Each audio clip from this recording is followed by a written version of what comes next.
안녕하세요. 기도로 시작하겠습니다. 함께 기도하시겠습니다.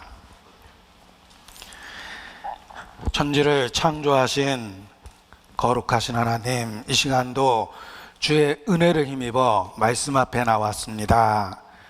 주의 진리의 말씀으로 우리 각 사람을 가르쳐 주시고 붙잡아 주시며 주께로 더 가까이 이끌어 주시기를 주님께 기도합니다.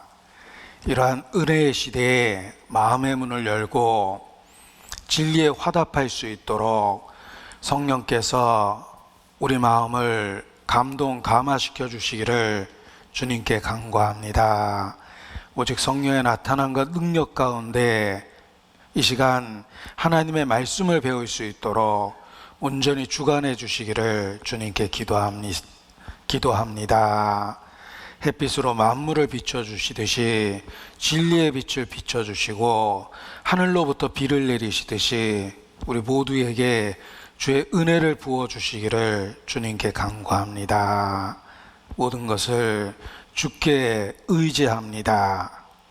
고마우신 우리 구주 예수님 이름으로 기도합니다. 아멘. 네, 성경 히브리서 신약성경 히브리서 11장 1절 말씀을 보시겠습니다. 히브리서 11장 1절 365페이지입니다. 히브리서 11장 1절 믿음은 바라는 것들의 실상이요 보지 못하는 것들의 증거니 선진들이 이로써 증거를 얻었느니라. 6절 말씀을 보시겠습니다.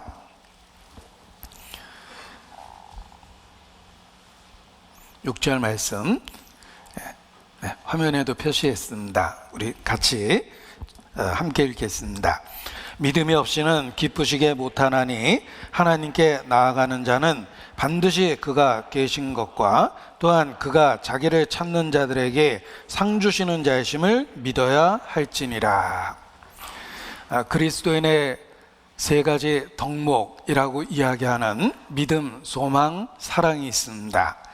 이 세 가지를 항상 이렇게 붙여서 많이 이야기하기 때문에 교회 안 다니는 분도 믿음, 소망, 사랑 이렇게 세 가지 단어를 잘 기억하고 있습니다.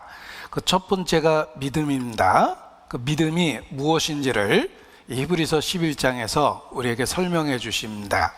믿음은 바라는 것들의 실상이요 보지 못하는 것들의 증거이다.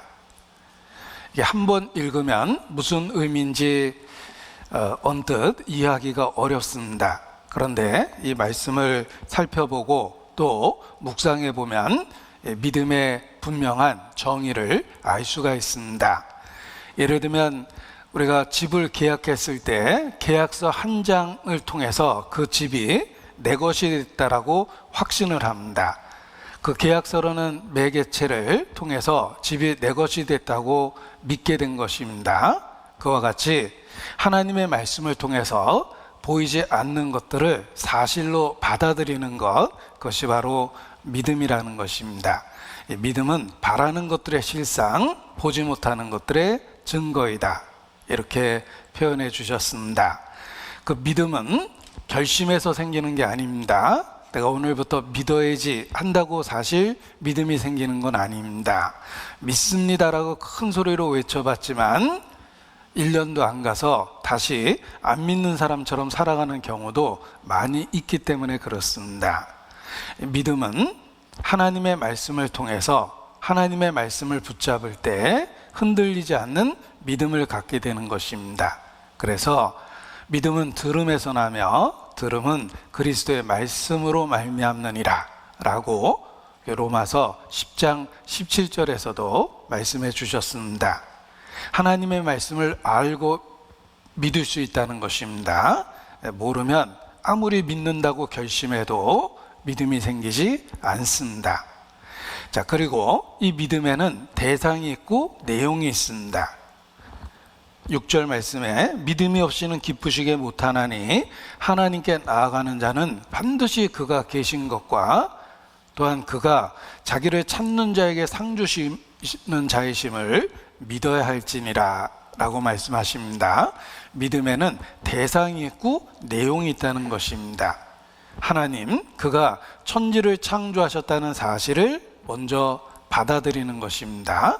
하나님의 존재, 그리고 하나님이 하신 그 일을 믿는 것이 믿음의 시작입니다.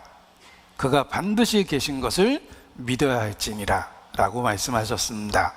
그리고 자기를 찾는 자에게 상 주시는 자이심을 믿어야 할지니라. 하나님은 자기를 찾는 자에게 상 주신다고 말씀하셨습니다. 찾으면 만날 수 있는 분이 하나님이십니다.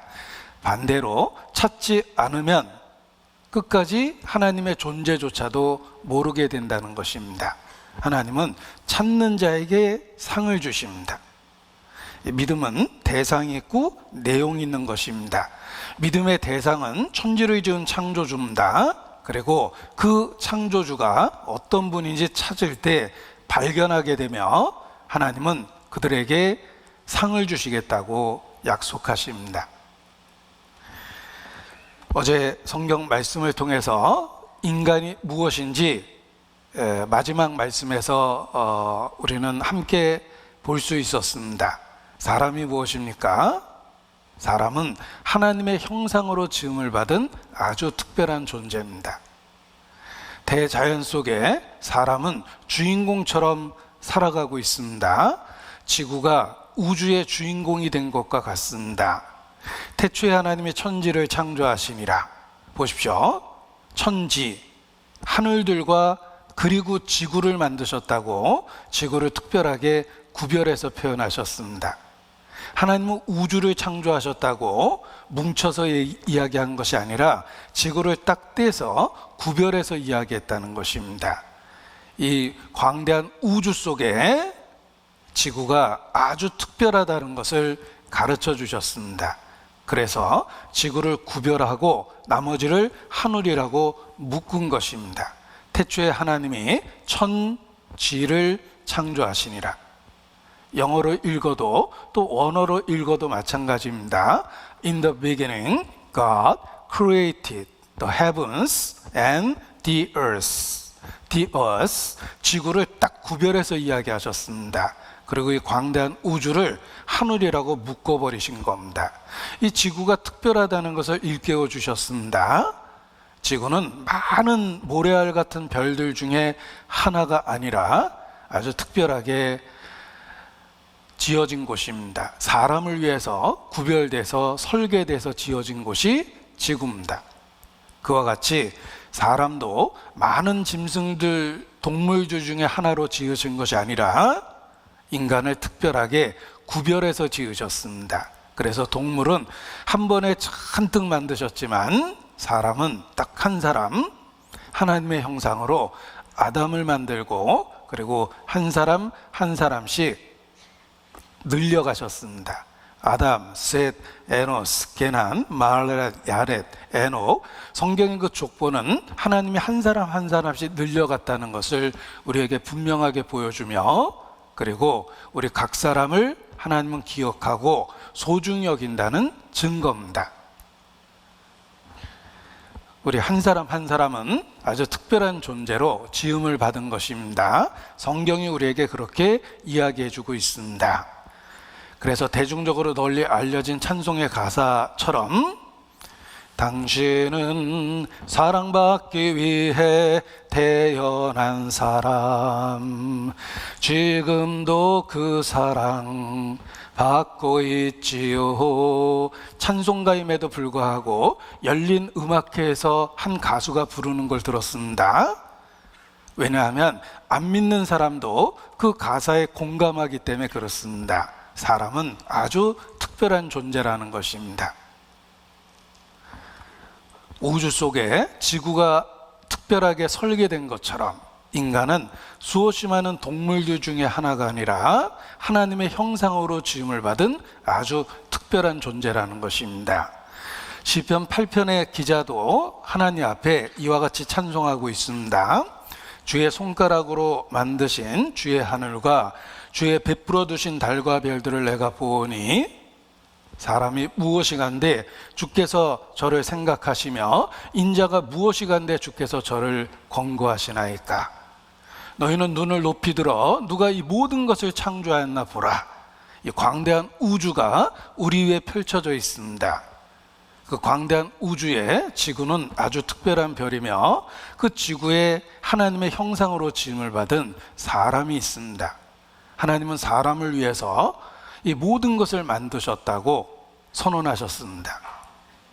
사람이 무엇이 간데 주께서 저를 생각하시며 인자가 무엇이 간데 주께서 저를 권고하시나이까.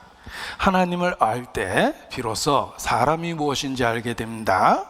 하나님의 존재를 부정하면 산날 만큼 또 산다 하더라도 결코 자기가 누군지, 무엇 때문에 살아야 되는지, 어떻게 살아야 되는지 끝까지 깨닫지 못합니다. 인간은 하나님의 형상으로 지음을 받은 특별한 존재이기 때문에 하나님을 알 때 비로소 사람이 무엇인지 의미와 가치를 깨닫게 되는 것입니다. 그렇다면 하나님은 도대체 어떤 분일까? 보십시오. 여기 하나님이라는 단어를 써봤습니다. 천지를 지으신 창조주입니다. 그 하나님께서 사람을 자기 형상으로 지으셨습니다. 하나님의 형상으로 사람을 지으셨습니다. 사람 스스로 자기가 어떤 존재인지, 어떤 의미가 있는지 혼자 아무리 생각해도 답을 할 수가 없습니다. 하나님을 알 때 비로소 사람이 무엇인지 알게 되는 것입니다. 어떻게 하나님을 알 수 있겠습니까?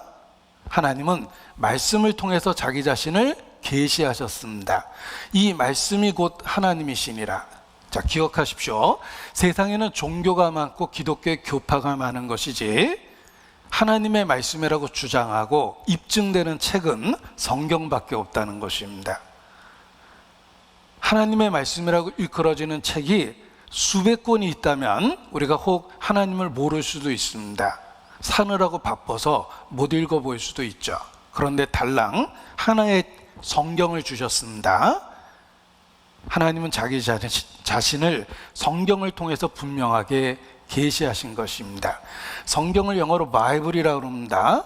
이 바이블이라는 단어는 라틴어인데 비블로스라는 책이라는 단어에서 유래된 겁니다.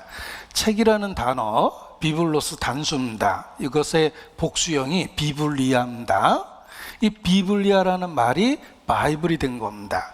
그런데 성경을 영어로 바이블, 책들이라고 이렇게 표현했을 때 반드시 문법적으로 관사 더를 붙입니다.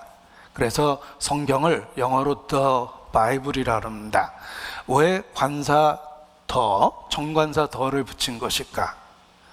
우리 문법 공부할 때 유일무이한 것에는 정관사 더를 붙인다라는 내용을 배운 적이 있습니다.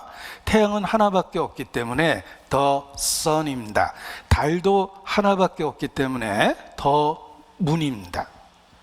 그래서 멀리 외국에 있는 연인에게 편지를 쓸 때 혹 내가 보고 싶거든, 하늘을 보고 태양을 보고 달을 보십시오. 나도 똑같은 태양과 달을 보고 있습니다. 당신을 기억하고 있습니다. 뭐 이런 식의 그 표현을 할 때가 있습니다.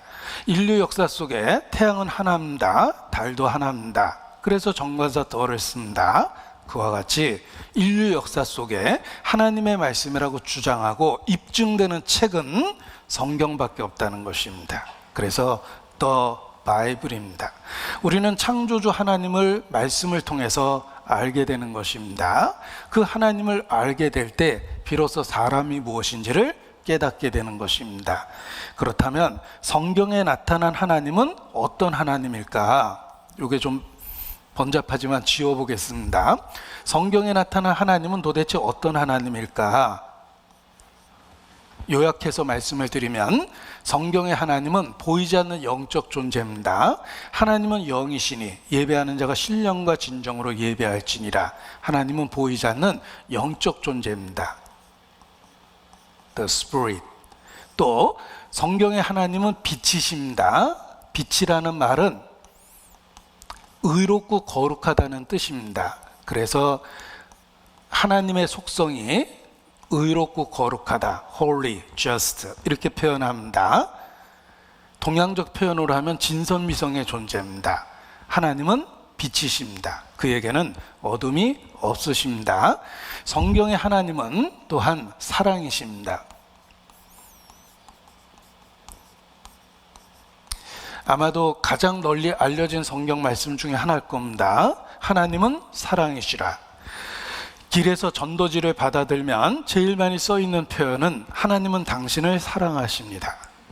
너무 진부하게 느껴질까봐 표현을 조금 바꿔보기도 합니다.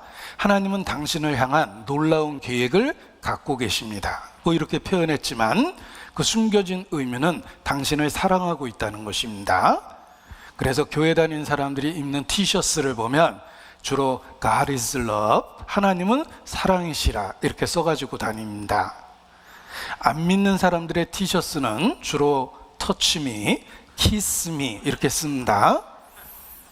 뭐 어떻게 달라고 그러는 건지 잘 모르겠는데 보통 교회 다니는 분은 God is love라고 씁니다. 중요한 진리이기 때문에 그렇습니다. 자, 성경에 나타난 하나님이십니다. 하나님은 영이시며 빛이시며 그리고 사랑이십니다. 그 하나님을 알 때 사람이 무엇인지 알게 됩니다. 인간은 영적 존재입니다. 이 육신이 나의 전부가 아닙니다. 늙고 병들어가는 이 초라한 내가 나의 전부가 아니에요. 이 속에 보이지 않는 하나님의 형상인 영혼이 있는 겁니다. 왜 그렇게 넉나간 표정을 갖고 계세요? 그 나갔다는 말이 영혼이란 뜻입니다. 여러분이 육체는 여기 앉아있지만 혹 넋이 나간 표정으로 앉아있을 수 있죠. 그 넋이 인간에게 있는 보이지 않는 뭐가 있다는 거예요. 자꾸 졸면 혼내준다. 이 혼내준다는 말도 영혼이 있다는 뜻입니다.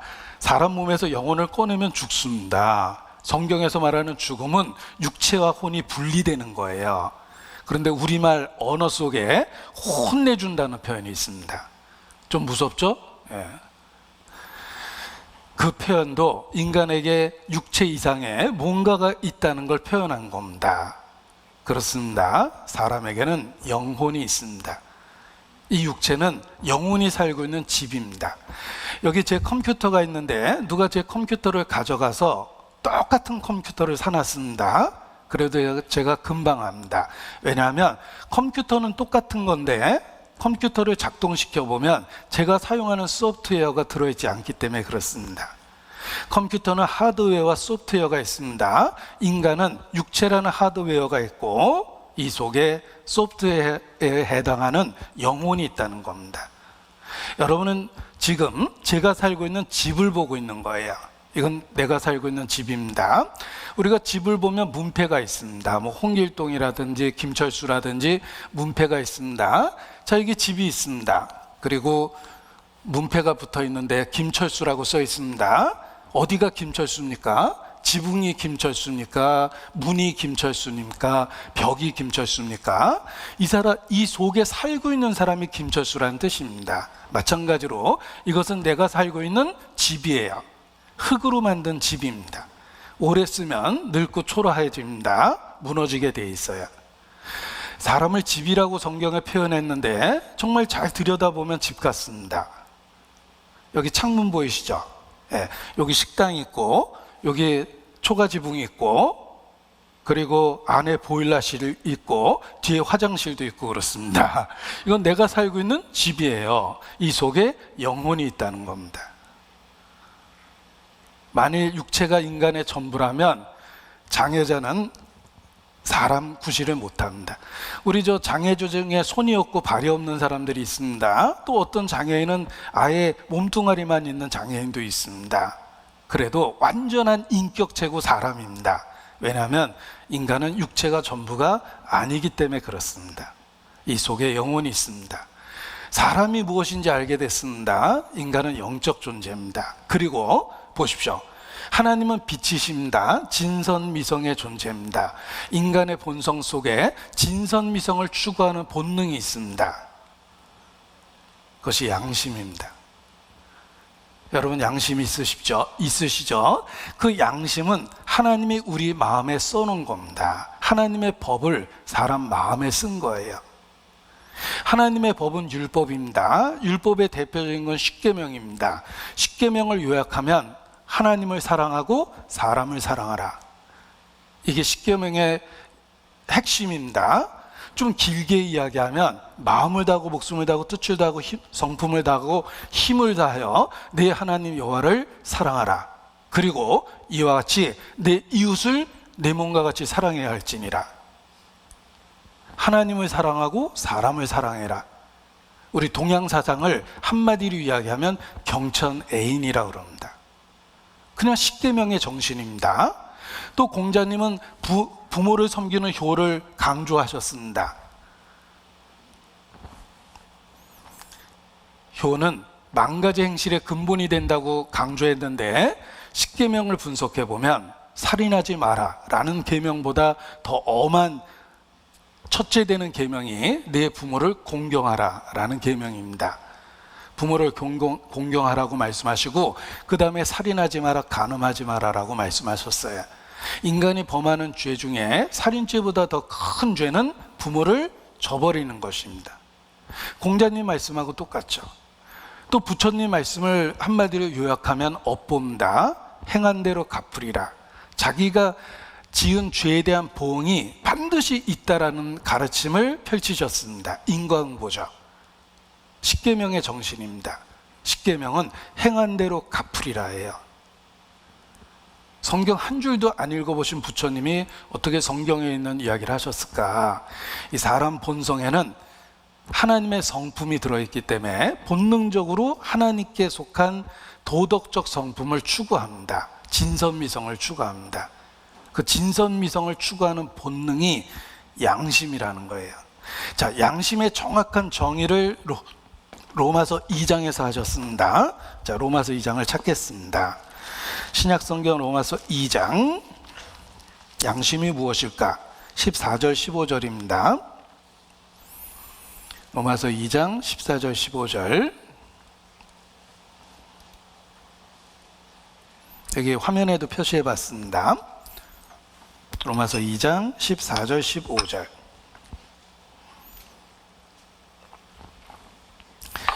율법 없는 이방인이 본성으로 율법의 일을 행할 때에는 이 사람은 율법이 없어도 자기가 자기에게 율법이 되나니 이런 이들은 그 양심이 증거가 되어 그 생각들이 서로 혹은 송사하며 혹은 변명하여 그 마음에 새긴 율법의 행위를 나타내느니라. 자, 마음에 새긴 율법의 행위, 그것이 바로 양심입니다.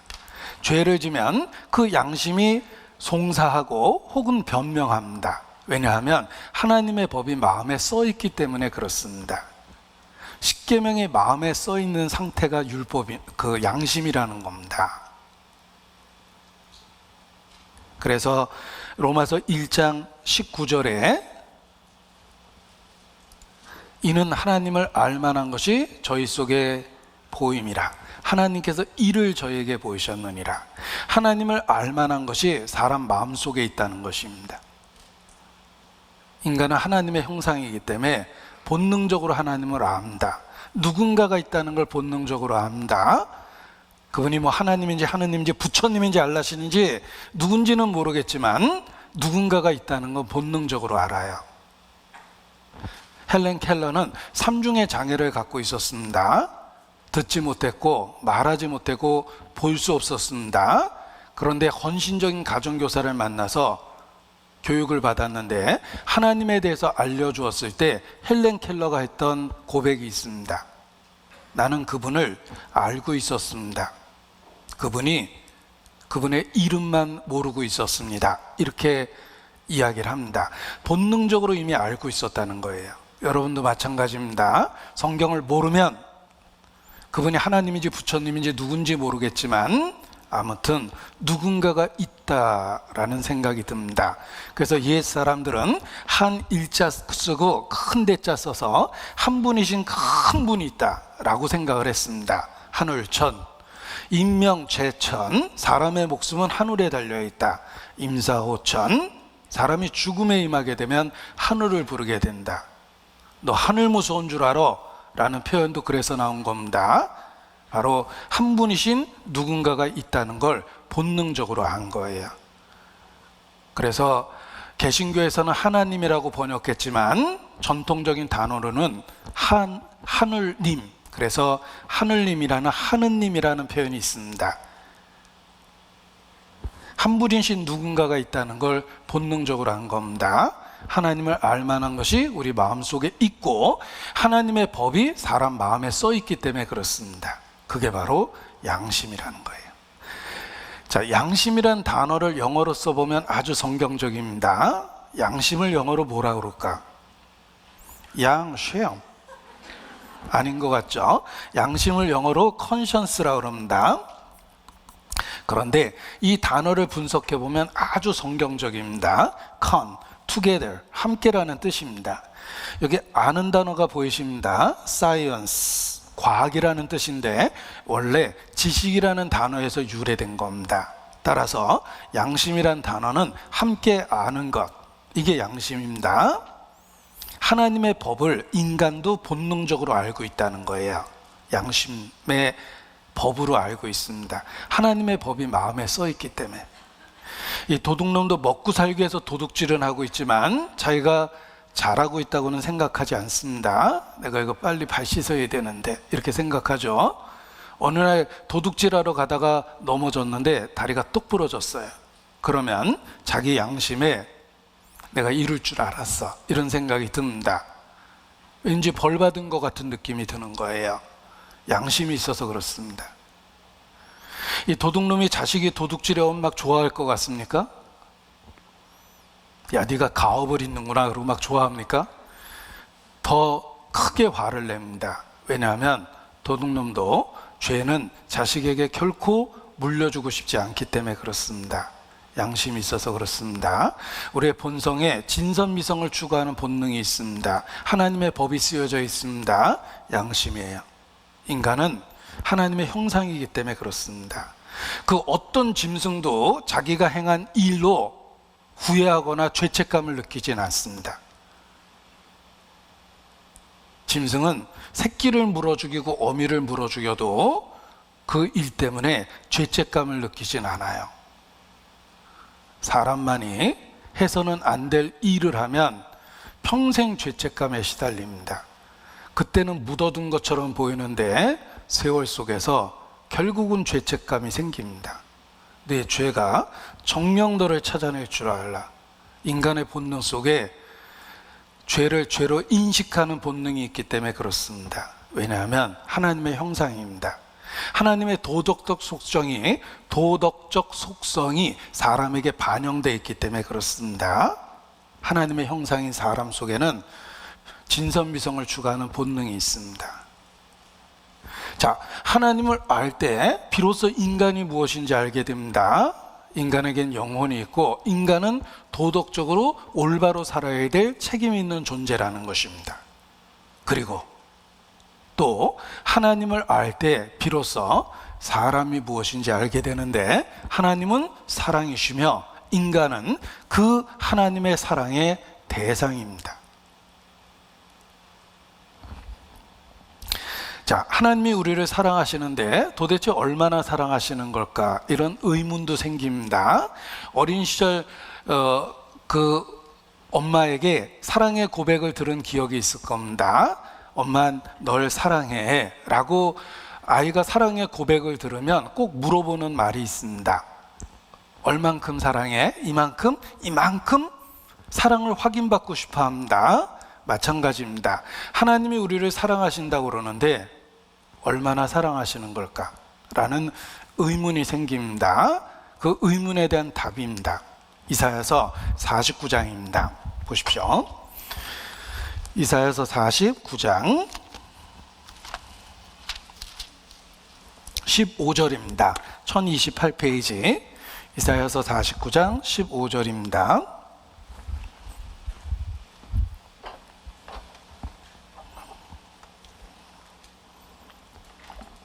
제가 읽어드립니다. 여인이 어찌 그 젖먹는 자식을 잊겠으며 자기 태에서 난 아들을 긍휼히 여기지 않겠느냐. 그들은 혹시일지라도 나는 너를 잊지 아니할 것이라. 자, 여인이 어찌 그 젖먹이 자식을 잊겠느냐. 자, 우리도 누군가의 자식이고 누군가의 부모가 돼봤기 때문에 이 말을 이해할 수 있습니다. 여인이 어찌 그 젖먹이 자식을 잊겠느냐. 그 어머니가 자식을 사랑하는 것 이해할 수 있습니다. 그런데 하나님이 이르시기를 그들은 혹시 잊을지라도 나는 너를 잊지 않겠다 말씀하십니다. 하나님이 우리를 얼마나 사랑하시냐면 어머니가 그 자식을 사랑하는 것보다 더 사랑하신다고 그렇게 말씀하신 겁니다. 자, 하나님은 사랑이시며 이 세상에 있는 모든 사랑은 하나님께로부터 온 겁니다. 하나님은 사랑의 원천입니다. 살다 보니 이 세상을 살펴보면 사랑에 대한 많은 이야기가 있습니다. 동물들의 세계를 살펴봐도 사랑이 보입니다. 여기 어린 새끼가 혹 물에 빠져 죽을까 봐 입에 넣고 다니나 보네요. 아무튼 자식을 사랑하니까 이렇게 입에 품고 다니는 거죠. 이 펭귄도 차가운 얼음에 자식의 체온이 내려갈까 봐 어린 새끼를 발등에 올려놓고 있습니다. 사랑이 보이십니까? 여기 덩치 큰 곰도 쥐새끼를 얼마나 사랑하는지 보입니다. 이 거친 호랑이도 새끼에 대한 애정을 표현하고 모든 짐승의 세계 보면 사랑이 보입니다. 지구상에는 많은 사랑의 이야기가 있는데 얼마나 흐뭇하게 쳐다봅니까? 자기 그릇은 없네요. 그럼에도 불구하고 흐뭇하죠? 이 닭 한 마리도 알을 품을 때 사랑으로 그 오랜 시간을 버텨내는 겁니다. 그리고 먹이를 물어와서 본능적으로 자기가 먹는 게 아니라 어린 새끼에게 먼저 먹입니다. 이 소도 송아지 나놓고 사랑을 보여주고 동물의 세계를 살펴봐도 이런저런 사랑의 모양이 보입니다. 이 화재가 난 집에서 어린 새끼를 물어서 건지는 그 고양이의 모습입니다. 이 새들의 세계에서도 사랑이 보입니다. 우리가 살고 있는 세계를 살펴보면 많은 사랑의 이야기가 있는데 그 모든 사랑의 출처가 하나님 자신이라는 것입니다.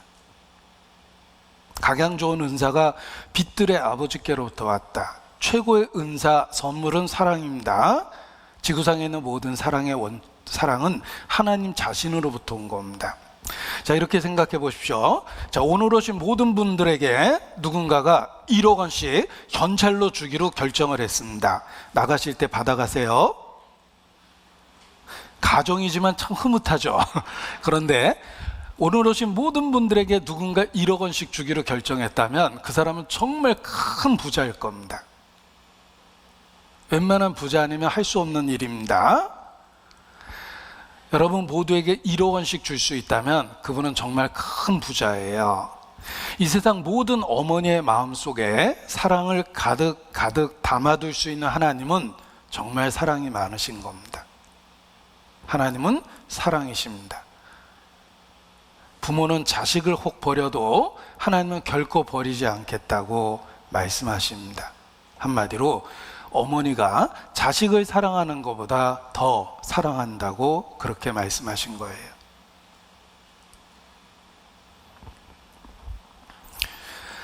솔로몬의 재판 이야기가 있습니다. 성경의 가장 지혜로운 왕은 솔로몬입니다. 어느 날 그 지혜가 나타나는 사건이 있었습니다. 두 여자가 아기 하나를 데리고 와서 서로 자기 아이라고 싸웁니다. 누구 아이인지 구별할 수가 없었습니다. 결국은 왕 앞에 가서 재판을 하게 된 겁니다. 자, 아기는 하나입니다. 그런데 두 여자가 각각 자기 아이라고 싸우고 있습니다. 아기는 울고 있는데 이 하나인 아이를 두 여자가 서로 자기가 어머니라고 싸우고 있는 겁니다. 솔로몬이 어떻게 재판했나 보십시오. 칼을 내게로 가져오라. 시퍼런 칼을 가져왔습니다. 아이를 반으로 잘라 반은 이 여자에게 주고 반은 저 여자에게 주라. 왕의 명령은 절대적입니다. 아이를 자를 수밖에 없게 됐어요. 자, 아이를 자르려고 그럽니다. 아마 이렇게 자르려고 그러진 않았을 것 같아요. 뭔가 불공평하죠. 아기를 자르려고 그럽니다. 아이를 반으로 잘라 나눠주라고 그랬습니다. 아, 반떼. 그래서 뭐 아반떼라는 자동차가 나왔대나 그러더라고요. 아무튼 아이가 잘리게 생겼습니다.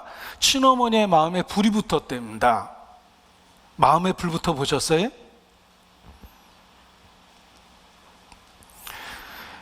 이 사랑하는 사람이 고통 속에서 울부짖을 때 그 소리를 듣게 되면 마음에 불이 붙는다는 뜻이 무슨 뜻인지 이해가 됩니다. 친어미의 마음에 불이 붙었답니다. 차라리 이 아이를 저 여자에게 주어버리십시오. 훔친 여자는 아이 엄마에 대한 원한 때문에 아이를 훔친 겁니다. 아이를 잘라서 내 것도 되게 하지 말고 저 여자 것도 되게 하지 말게 하소서, 이렇게 대답합니다. 이 유명한 이야기가 성경에 있는 이야기라는 거 알고 계십니까? 열왕기상 3장에 나오는 이야기입니다. 열왕기상 3장에 보면 솔로몬이 재판합니다. 칼을 내게로 가져오라. 칼을 왕의 앞으로 가져온지라. 왕이 이르되 산 아들을 둘에 나누어 반은 이에게 주고 반은 저에게 주라. 그 산 아들의 어미 되는 계집이 그 아들을 위하여 마음에 불붙는 것 같아서 차라리 이 아이를 저 여자에게 주어버리십시오. 자, 이 유명한 이야기를 영화로 만들었는데 한 장면 보여드리겠습니다. Since both women claim the living child and neither claim the dead child, it is therefore fair that they should share the living child. So I will cut the child in half.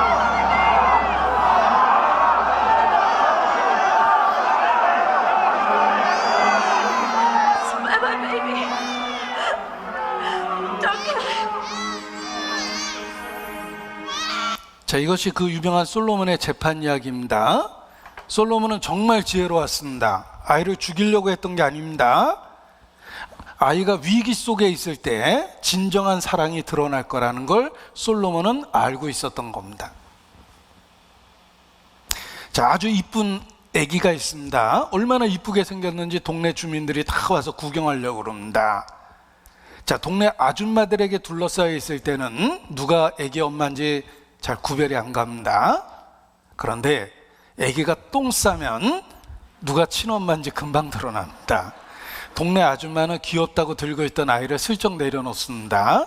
아이고 아이가, 그러고 이렇게 내려놓고 한 발 물러가는데 그 똥기저귀에 손이 쑥 들어가는 사람이 친어머니입니다. 아무리 결벽증 있는 여자도 자기 아이의 똥기저귀는 서슴없이 갑니다. 왜냐하면 똥이 더럽다는 생각보다는 우리 아이가 얼마나 불편할까 하는 마음이 더 크기 때문에 그렇습니다. 그래서 부모의 마음에는 아이의 피고름에 입이 갑니다. 역겹지만 본능적으로 아이가 고통받는다고 생각하니까 그 피고름에 서슴없이 입술이 닿는 겁니다. 사랑은 위기 가운데 드러나는 겁니다. 이 솔로몬의 이야기가 왜 성경에 있는 것일까? 하나님은 사랑이십니다. 그 하나님의 사랑이 인간의 위기 속에 드러난다는 걸 가르쳐 주신 겁니다. 인간은 수없이 많은 사건 사고 속에서 인생을 삽니다. 우리의 고난과 고통과 슬픔을 해결해 줄 분은 하나님 자신밖에 없다는 거예요. 하나님만이 우리의 삶의 문제를 해결해 주십니다. 왜냐하면 하나님은 사랑이시기 때문에 그렇습니다. 자, 아주 비싼 전자제품을 샀는데 망가졌습니다. 이거 비싼 건데 뭐 어떡하죠? 만든 데 가서 고쳐달라고 그러면 됩니다. 어떤 분은 삼성 거를 LG 가서 고쳐달라고 떼쓰는데 그러면 안 돼요. 만든 데 가서 고쳐달라고 그래야 됩니다.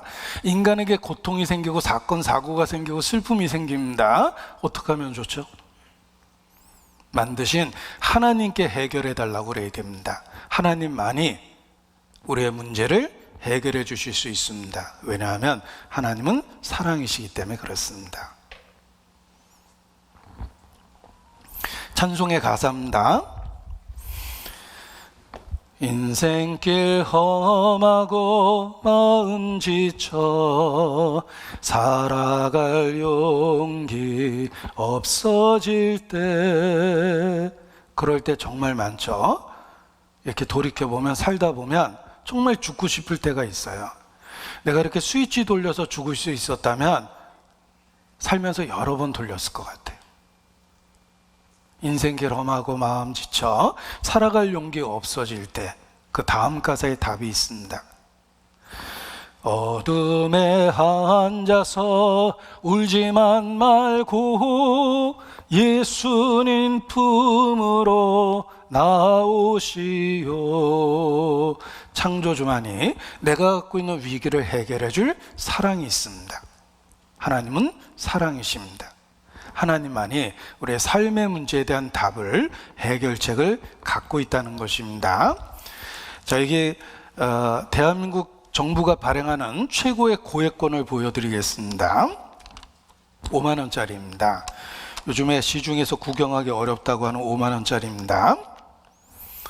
뭐 그렇게 부럽게 쳐다보지 마세요. 저도 몇 장 없어요. 네. 자, 이게 5만 원짜리가 있습니다. 자, 이 5만 원짜리를 제가 사정없이 구겼고, 그리고 발로 여러 번 밟았습니다. 구겨지고 더러워졌죠. 그러나 버릴 생각은 추호도 없습니다. 뭐 은근히 기대하신 분이 있으면 죄송한데, 구겨지고 더러워졌지만 아직도 5만 원짜리예요. 인간은 하나님의 형상입니다. 살다 보니 이런저런 죄로 더럽혀졌습니다. 그러나 그럼에도 불구하고 하나님은 여전히 사람을 사랑하십니다. 왜냐하면 인간은 하나님의 형상으로 지음을 받은 사랑의 대상이기 때문에 그렇습니다. 여기 이사야서 57장에 하나님의 마음을 표현하셨습니다. 57장 15절에 보면 지존무상하며 영원히 거하며 거룩하다 이름하는 자가 이같이 말씀하시되 내가 높고 거룩한 곳에 거하며 또한 통회하고 마음이 겸손한 자와 함께 거하나니 이는 겸손한 자의 영을 소송케 하며 통회하는 자의 마음을 소송케 하려 함이라. 내가 영원히 다투지는 아니하며 내가 장구히 놓아지는 아니할 것은 나의 지은 그 영과 혼이 내 앞에서 곤비할까 함이니라. 자, 하나님이 영원히 다투지는 않고 장구히 놓아지는 않기 때문이다. 왜냐하면 인간에겐 영혼이 있기 때문에 그렇습니다. 하나님은 그 영혼을 사랑하십니다. 여인이 그 젖먹이 자식을 사랑하는 것보다 더 사람을 사랑하십니다. 그래서 내가 너희를 버리지 않겠다고 이렇게 말씀해 주신 것입니다. 인간은 스스로 해결 못할 문제와 위기를 갖고 있습니다. 그걸 해결해 줄 분은 바로 하나님 한 분이십니다. 하나님은 사랑이시기 때문에 그렇습니다. 그 하나님께서 인간을 어떻게 사랑하시는지 우리는 성경을 통해서 확인하고 발견하고 소유하게 되는 것입니다. 그리고 하나님의 사랑을 깨닫고 구원을 받게 되면 죽음 이후 하나님이 계신 그곳에 가게 됩니다. 그리고 하나님과 영원히 함께 있게 됩니다. 그러나 혹 하나님을 부정하고 하나님 없이 인생을 살다가 죽음을 맞이하면 하나님 없이 살아온 그 인생은 죽음 이후에 하나님이 없는 그곳에 가게 됩니다. 하나님 없이 살면 하나님 없는 곳에 가게 됩니다. 나무가 남쪽으로 쓰러지든지 북쪽으로 쓰러지든지 쓰러진 곳에 그냥 있으리라. 전도서 10장 말씀인데 죽음 앞에 인간의 운명이 영원히 결정된다는 뜻입니다. 내가 이렇게 살아있다는 건 하나님하고의 관계를 회복하고 구원받을 수 있는 기회가 있는 것입니다. 끝끝내 그 기회를 저버리고 하나님 없이 살다 인생을 끝내면 하나님 없는 곳에 가게 됩니다. 거기가 바로 형벌의 세계입니다. 바깥 어두운 곳에 내어 쫓기게 될 것이다. 자, 이게 슬픈 그림을 하나 보여드리겠습니다. 저는 정말 이 그림 보고 엄청 울컥했습니다. 쥐레를 밟아서 두 다리가 잘렸습니다. 자기에게 있었던 다리가 없어졌습니다. 얼마나 그 다리가 그리웠겠습니까? 그래서 앉아서 그림으로라도 그려본 거예요. 잃어버린 다리에 대한 그 그리움, 안타까움을 이렇게 표현한 겁니다. 또 엄마를 잃어버린 아이는 엄마가 그리워서 엄마를 그려놓고 시간만 나면 그 안에 들어가서 누워 있습니다. 슬픈 그림이죠. 이 아이에게는 엄마가 필요하고 이 아이에게는 다리가 필요합니다. 사람에게 무엇이 필요합니까? 더 많은 재물이 필요합니까? 더 많은 쾌락이 필요합니까? 더 누려야 될 권력이 있습니까? 인간에게는 신의 부재라는 게 있는 거예요. 우리의 삶 속에 하나님이 없습니다. 우리에게 필요한 건 그 하나님하고의 관계 회복이에요. 성경에서 말하는 구원은 하나님하고의 관계 회복입니다. 하나님을 알고 발견하고 하나님하고의 관계와 사귐을 갖는 것입니다. 하늘이 열리고 인자 위에 하나님의 사자가 오르락 내리락 하는 걸 내가 보리라. 하늘이 열리고라는 말은 하나님하고의 관계가 생긴 겁니다. 그리고 성령의 교통하심이 있을 것을 그렇게 말씀해 주셨습니다. 우리가 어떻게 하나님을 발견하고 하나님하고의 관계와 사귐을 갖게 될까? 성경에 답이 있습니다. 그래서 성경을 배우는 것입니다. 이 말씀이 곧 하나님이십니다. 하나님은 말씀을 통해서 자신이 창조주임을 증거하고 하나님하고의 관계를 갖는 방법을 인간에게 알려주십니다. 하나님께 나아가는 길이 성경에 있습니다. 그래서 옛 그 청교도 설교자들이 전도할 때 많이 썼던 표현이 있는데 요새는 백목들 힘도 없습니다. 제가 이렇게 청교도들이 많이 썼던 표현이 있습니다. The way to God. 하나님께 나아가는 길. 성경에는 그 길이 있습니다. The way to God. 하나님께 나아가는 길이 있습니다. 그 길을 찾아서 우리가 말씀을 배우는 것입니다. 성경에 답이 있습니다. 자, 누구든지 하나님께 나아가는 자는 그가 반드시 계신 것과 그가 자기를 찾는 자에게 상 주시는 자이심을 믿어야 할지니라. 그 믿음의 내용의 첫 번째를 다시 일깨우겠습니다. 그가 반드시 계신 것을 믿어야 돼요. 우리는 성경을 통해서 하나님이 인간을 창조하셨다는 수없이 많은 증거를 보게 됩니다. 로마서 1장 20절입니다. 로마서 1장 20절.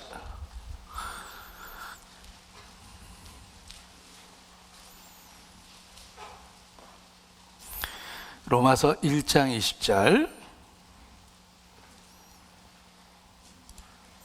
같이 읽겠습니다. 창세로부터 그의 보이지 아니하는 것들 곧 그의 영원하신 능력과 신성이 그 만드신 만물에 분명히 보여 알게 되나니 그러므로 저희가 핑계치 못할지니라. 하나님이 계신 걸 인간이 어떻게 알 수 있을까? 창세로부터 보이지 않는 그의 신성과 능력이 그 만드신 만물에 분명히 보여 알게 되나니 그러므로 저희가 핑계치 못할지니라. 하나님이 만드신 만물 그 자체가 하나님이 계시다는 증거입니다. 왜냐하면 우리가 살고 있는 이 세계, 나를 둘러싼 이 대자연 만물은 결코 우연이 아닌 설계된 것들입니다. 우리가 살고 있는 세상은 결코 우연일 수 없는 설계된 세계입니다. 수없이 많은 아름다운 꽃들을 보십시오. 대자연의 놀라운 경이로움을 보십시오. 정교한 질서와 법칙 속에서 돌아가는 우주를 보십시오. 우주의 신비, 자연의 신비, 인체의 신비, 이 모든 것을 보고도 신을 믿지 않는 사람이 있다면 어리석은 자다. 아이작 뉴턴이란 과학자가 했던 말입니다. 하나님을 알 수 있는 책은 두 권이다. 첫 번째는 성경이요, 두 번째는 대자연이라. 작은 글자로 하나님이 말씀하신 것이 성경이고 큰 글자로 말씀하신 것이 대자연이다. 이렇게 표현합니다. 여러분, 우리는 자연, 만물 속에서 살아갑니다. 풀 한 폭이 꽃 한 송이도 설계되어 있다는 걸 살펴보면 알 수 있어요. 설계자가 있습니다. 결코 우연일 수 없는 설계된 세계, 이것이 우리가 살고 있는 이 세상입니다. 우주는 믿을 수 없을 정도로 복잡하고 질서 정연하며 수학적으로 정밀합니다. 질서와 법칙이 있고 적절한 에너지의 조화가 있으며 복잡한 물리적 상수가 있습니다. 결코 우연일 수 없는 설계된 세계, 이것이 우리가 살고 있는 이 세상입니다. 우리는 하나님이 계시다는 증거 속에 있는 거예요. 꽃 한 송이 속에, 풀 한 포기 속에, 나르는 새 한 마리 속에 창조주의 보이지 않는 신성과 능력이 분명하게 나타나 있습니다. 만물을 통해서 창조주의 존재를 알 수 있습니다. 그가 반드시 계신 것을 알고 믿어야 됩니다. 저에게 아름다운 꽃이 보입니다. 꽃밭에 앉아서 꽃들을 보네. 고운 것은 어디에서 왔을까? 아름다운 꽃이여, 꽃이여. 찬송가 아닙니다. 네, 목사가 부르면 다 은혜롭게 들려요. 아름다운 꽃이여, 이 고운 것은 어디에서 왔을까?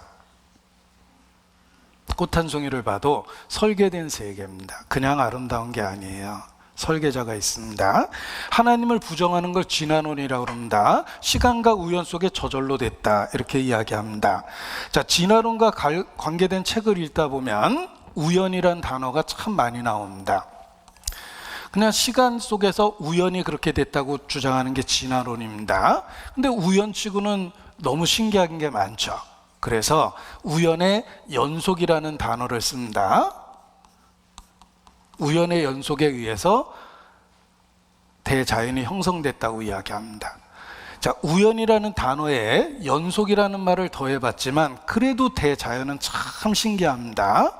그래서 진화론과 관계된 책을 읽어보면 우연이란 단어, 우연의 연속이라는 표현, 그리고 여기 수식어가 하나 붙어 있습니다. 진화론을 설명하기 위해서 많이 쓰는 수식어인데 기가 막힌 우연의 연속이다, 이렇게 얘기합니다. 여러분, 이 대자연이 기가 막힌 우연의 연속인 것 같습니까? 정교하게 설계된 세계입니다. 하나님의 존재, 그 능력을 우리는 만물을 통해서 알 수가 있습니다. 욥기 12장입니다. 욥기 12장. 여기 말씀을 제가 찾아 놓은 것을 보여드리겠습니다. 욥기 12장에 보면 이런 표현이 있습니다. 자, 이제 모든 짐승에게 물어보라. 그것들이 내게 가르치리라. 공중의 새에게 물어보라. 그것들이 또한 내게 구하리라. 땅에게 말하라. 내게 가르치리라. 바다의 고기도 내게 설명하리라. 자, 물고기 한 마리도 연구해 보면 설계된 것이고 새 한 마리도 연구해 보면 설계된 것입니다. 결코 우연일 수 없습니다. 예를 들면 독수리가 먹이를 발견하고 수직 낙하할 때 엄청난 속도로 내려옵니다. 바람을 가르면서 내려오는데 보통 맨눈으로 그렇게 내려오면 눈이 다 상합니다. 독수리라고 이해가 없어요. 여러분, 전속력으로 오토바이를 타면서 헬멧 없이 또 안경 없이 오토바이를 타면 눈이 다 망가집니다. 그래서 바람을 막아주기 위해서 안경을 쓰는 겁니다. 놀라운 사실은 독수리가 먹이를 발견하고 수직 낙하할 때 얇은 막이 내려와서 부딪히는 그 바람으로부터 눈동자를 보호해 준대요. 처음부터 그렇게 하나님이 설계한 겁니다. 우연이 아닙니다. 새에게도 물어보라 그랬잖아요. 물고기에게도 물어보라. 물고기 한번 보십시오. 자, 이 물고기가 퉁방울 눈을 갖고 있습니다. 우리가 사물이 보인다는 말은 빛이 물체에 반사돼서 망막에 비친 거예요. 그런데 물 속에서 눈을 뜨면 빛이 굴절되기 때문에 뿌옇게 보입니다. 그래서 물안경을 끼는 거예요. 물안경을 끼면 공기층이 들어가면서 굴절됐던 빛이 다시 우리 눈에 맞게 돌아와요. 그래서 물 속에서 물안경을 껴야지만 자기 손톱이 보이고 물안경 벗으면 손톱 선이 잘 안 보이죠. 바닷속의 물고기는 다 퉁방울 눈을 갖고 있어요. 공기층이 들어가 있는 눈을 갖고 있어요. 하나님이 처음부터 물속에서 살라고 물안경을 껴서 놓는 거예요. 물고기에게도 물어보래요. 결코 우연이 아니라는 겁니다. 우리가 살고 있는 세상이 그렇습니다. 짐승들에게도 물어보고 새에게도 물어보고 바다의 고기에게도 물어봐라. 이 모든 것이 여호와의 손이 이를 행하신 줄을 알지 못하랴. 대자연 그 자체가 하나님이 계시다는 증거입니다. 하나님은 창조주입니다. 히브리서 3장 4절입니다. 히브리서 3장 4절 보십시오. 신약 성경 히브리서 3장 4절.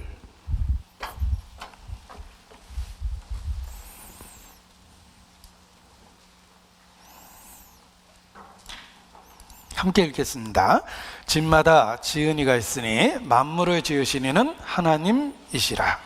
자, 이 말씀을 반으로 잘라보죠. 집마다 지은 이가 있으니 믿을 수 있죠. 이 강당도 누군가에 의해서 설계된 겁니다.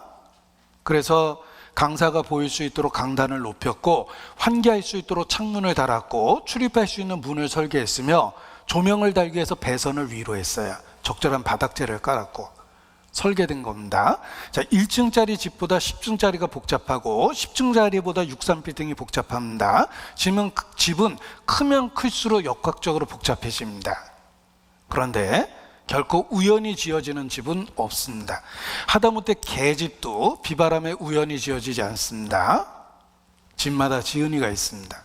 믿을 수 있죠? 이제 나머지 절반만 믿으시면 됩니다.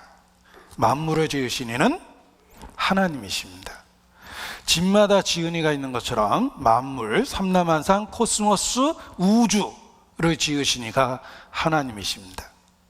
우주라는 말 자체가 집, 우자, 집주자인데 큰 집이라는 뜻이에요.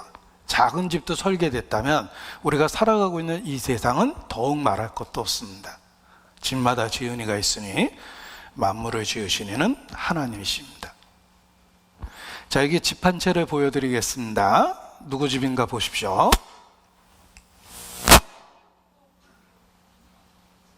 까치집입니다.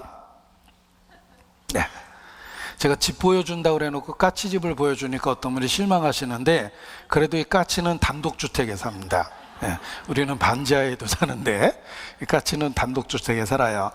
자, 대충 지은 것처럼 보이지만 탁월한 선택입니다. 출입문을 옆으로 냈죠. 출입문을 위로 내면 비가 올 때 다 젖어버릴 거고 그렇다고 출입문을 밑으로 내면 어린 새끼가 똑 떨어질 겁니다. 출입문은 옆에 있어야 돼요. 까치도 그렇게 생각한 겁니다. 자, 이 까치집을 어떻게 졌는지 다 뜯어서 분석을 해봤습니다. 하나하나 뜯어서 분석을 해봤는데 놀라운 설계된 구조를 발견했어요. 이 까치는 집 하나하나를 역학적으로 엮었답니다. 그래서 태풍이 불면 나무는 뿌리채 뽑혀도 까치집만 훌렁 날아가는 경우는 없답니다. 왜냐하면 역학적으로 다 엮어놓은 거예요. 저렇게 뾰족뾰족하면 어떻게 새끼가 그 안에서 살 수 있을까?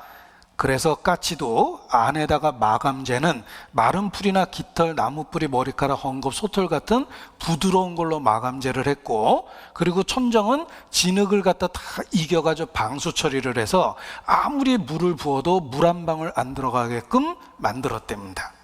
신기하죠? 세대가리 갖고. 응? 이 까치도 까치집 하나도 설계해서 지었다는 거예요. 집마다 지은이가 있습니다. 만물을 지으신 이는 하나님이십니다. 우리가 살고 있는 세상은 더욱더 정교하기 때문에 그렇습니다. 하나님은 만물을 지으신 창조주기 때문에 어떻게 이 우주 만물을 지으셨는지 성경에 설명하셨는데 3,500년 전에 기록된 성경에 놀랍게도 이 지구를 어떻게 만드셨고 우주를 어떻게 만드셨는지 설명해 주셨습니다. 그런 말씀은 창조주만이 할 수 있는 말씀입니다. 보십시오. 이 성경에 욥기는 가장 오래된 성경이라고 그럽니다. 그 오래된 성경에 하나님이 어떻게 우주 만물을 만드셨는지 말씀하셨습니다. 그는 북편 하늘을 허공에 펴시며 땅을 공간에 다셨다 라고 말씀하셨는데 이것을 영어로 읽게 되면 He, 하나님입니다. hanged라는 말은 매달다라는 뜻이며 hanged the earth upon nothing, 지구를 아무것도 없는 허공 가운데 매달았답니다. 그런데 우리가 살고 있는 지구는 정말 허공 가운데 둥실 떠 있습니다. 끈으로 매놓은 게 아닙니다. 땅을 공간에 달아놓으셨죠. 옛날 사람들은 지구가 이렇게 생긴 줄 알았습니다. 힌두인들은 거대한 코끼리가 받치고 있다고 생각했고, 메소포타미아 사람도 지구가 네모났다고 생각했으며 이쪽 구멍에서 태양이 나와서 반대편 구멍으로 떨어진다고 생각했습니다. 이집트 사람들이 생각한 지구도 별반 차이가 없습니다. 그런데 성경에는 지구가 허공 가운데 달려 있으며 둥글다라고 이야기합니다. 이사야서 40장 22절에 보면 그가 땅 위 궁창에 앉았다고 되어 있는데, 이걸 원래 번역을 살펴보면 원형의 지구 위에 앉아있다는 뜻입니다. 그래서 영어 성경에 보면 circle, around, compass라는 둥글다라는 단어를 씁니다. 지구가 둥글다고 얘기하셨어요. 정말 지구는 둥글고 허공 가운데 떠 있습니다. 그 말씀을 수천 년 전에 하셨어요. 그가 땅을 공간에 다셨습니다. 그리고 북편하늘을 허공에 펴셨다고 되어 있는데 He stretched out the north over the empty place. 자, stretch out은 펼치다라는 뜻입니다. 북쪽 하늘의 빈 공간 empty place를 펼쳐 놓으셨답니다. 그런데 우리가 보니까 북쪽 하늘에 별이 많습니다. 우리 시대에 북두지성 북편을 볼 수 있는 고성능 만환경이 발명이 됐습니다. 더 멀리 보니까 북쪽 하늘에 텅 빈 공간이 실제로 있었습니다. 우주에 불가사의한 공간이 있다. 미국의 3대 천문대 관측 결과 밝혀졌는데 북두칠성 뒤에 지름이 3억 광년이나 되는 텅 빈 공간이 실제로 있었어요. 그래서 외지에도 소개가 됐습니다. 외국 신문에도 우주에 있는 거대한 구멍이 지금까지의 이론을 부정하기 시작했다. 우주의 북편 하늘에 큰 허공이 있다 라는 게 기사화됐습니다. 어떤 분은 천국과 지옥이 여기 있지 않냐라고 얘기하는데 뭐 그건 잘 모르죠. 그런데 분명한 것은 북편 하늘에 허공이 있다는 것입니다. 만드신 하나님이 수천 년 전에 얘기하셨어요. 그가 북편 하늘에 empty place, 빈 공간을 만드셨다고 되어 있습니다. 그리고 욥기 28장 5절에 보면 지면은 식물을 내지만 지하는 불로 뒤집는 것 같다고 그랬는데 이 지구 속은 거대한 불구덩이입니다. 이 불로 뒤집는다라는 말을 영어 번역을 보면 이와 같습니다. 1611년도 킹 제임스 영어 버전입니다. As for the earth, 지구에 대해서는 from it, 그것으로부터 comes bread, 식물이 나오고 but underneath, 그 아래에는 it is turned up as by fire. 자, turn이 동작으로 표현하면 이게 turn입니다. turn up은 무엇입니까? turn up을 동작으로 표현하면 turn up입니다. 지구 속이 불로 턴업 된답니다. It is turned up as by fire. 그런데 우리가 살고 있는 지구를 보면 내핵과 외핵과 멘틀과 지각으로 이루어져 있는데 이 내핵이 모타처럼 돌고 있습니다. 이 내핵이 돌면서 지구에 자기장이 생기는 거예요. 여러분 이거 어떻게 표현하겠습니까? It is turned up as by fire. 만드신 하나님만이 쓸 수 있는 표현이에요. 지구 속이 어떻게 생겼는지 이렇게 말씀하셨습니다. 그래서 우리가 살고 있는 지구를 관찰해 보면 성경의 표현이 놀랍습니다. 수천 년 전에 말씀하신 거예요. 지구는 거대한 불덩어리가 턴업되고 있다는 겁니다. 그래서 자기장이 형성이 됩니다. 누가 그 도량을 정하였는지, 누가 그 준승을 그 위에 띄었는지 네가 아느냐? 도량은 크기고 준승은 거리입니다. 쉬운 영어 번역을 써놨죠? Who decide how large it would be? 지구가 고마만한 크기가 되게끔 누가 결정했겠느냐? Who stretched the measuring line over it? 매자가 잡다. measuring line, 측정된 거리를 지구 위에 누가 펼쳐놨겠느냐? 여러분 태양으로부터 지구는 1억 5천만 킬로미터입니다. 정확한 크기, 정확한 거리가 생명 활동을 만들어주는 거예요. 태양으로부터 지구는 1억 5천만 킬로미터이며 태양광선의 입사량과 출사량이 똑같은 지점이며 물은 기체, 액체, 고체로 존재할 수 있다. 지구는 놀랍게도 그 일정한 거리를 유지하며 시속 10만 8,700km, 총알보다 빠른 속도로 이 거대한 지구가 태양을 중심으로 우주를 달려갑니다. 365일 5시간 48분 48초, 1초도 안 틀립니다. 그래서 인간이 생존할 수 있는 조건을 만들어냅니다. 누가 그 크기를 정했고 누가 그 거리를 정했겠느냐? 내가 그 이치를 아느냐? 창조주가 물어본 거예요. 하나님만이 그렇게 정교하게 설계하신 겁니다. 수천 년 전에 이렇게 말씀하셨어요. 이런 말씀은 창조주 아니면 불가능한 겁니다. 여기 정말 우리가 살고 있는 세계가 얼마나 신기한지 설명해 보겠습니다. 지금까지 밝혀진 것만 해도 지구에 사람이 살 수 있는 절대적 조건은 20만 가지 이상의 규칙이 맞았다. 결코 우연일 수 없다. 이렇게 얘기합니다. 20만 가지가 정교하게 조정돼서 생명이 살게 된 겁니다. 하나님이 땅에 기초를 놓았기 때문에 사람이 살 수 있는 조건이 만들어진 거예요. 이 지구는 내핵과 외핵과 멘틀과 지각으로 이루어져서 생명활동이 이루어질 수 있도록 조건을 만들어내고 있습니다. 지면은 식물을 내지만 지하는 불로 뒤집는 것 같게 만드신 겁니다. 그래서 지구에 자기장이 생겨서 유해한 태양광선을 막아주는 역할을 합니다. 지구 속에 있는 내핵이 모타처럼 계속 돌고 있거든요. 누가 그 크기를 정했고 거리를 정했겠느냐? 지구에 사람이 살 수 있는 이유는 수금, 지, 화, 목토, 천의 명이죠.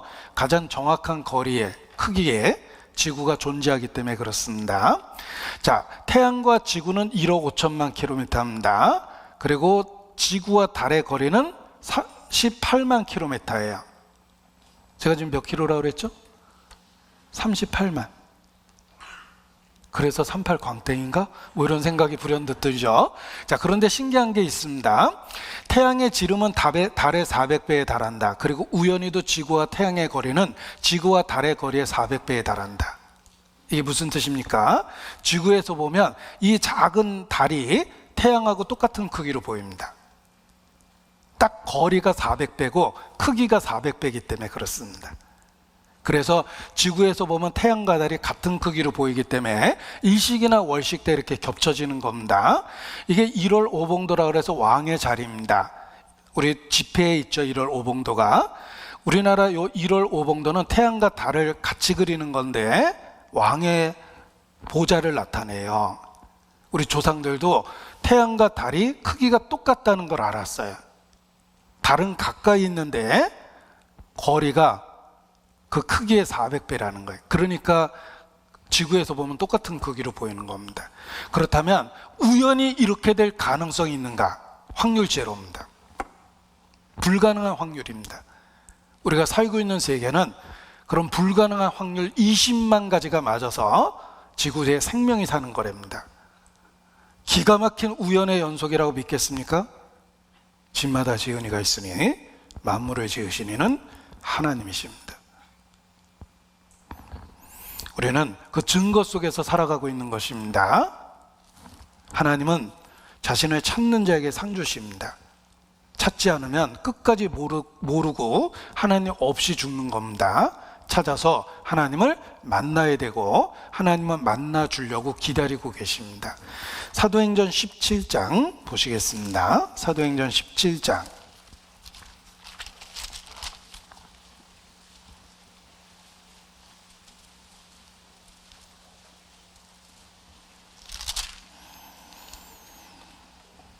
이 26절입니다. 사도행전 17장 26절.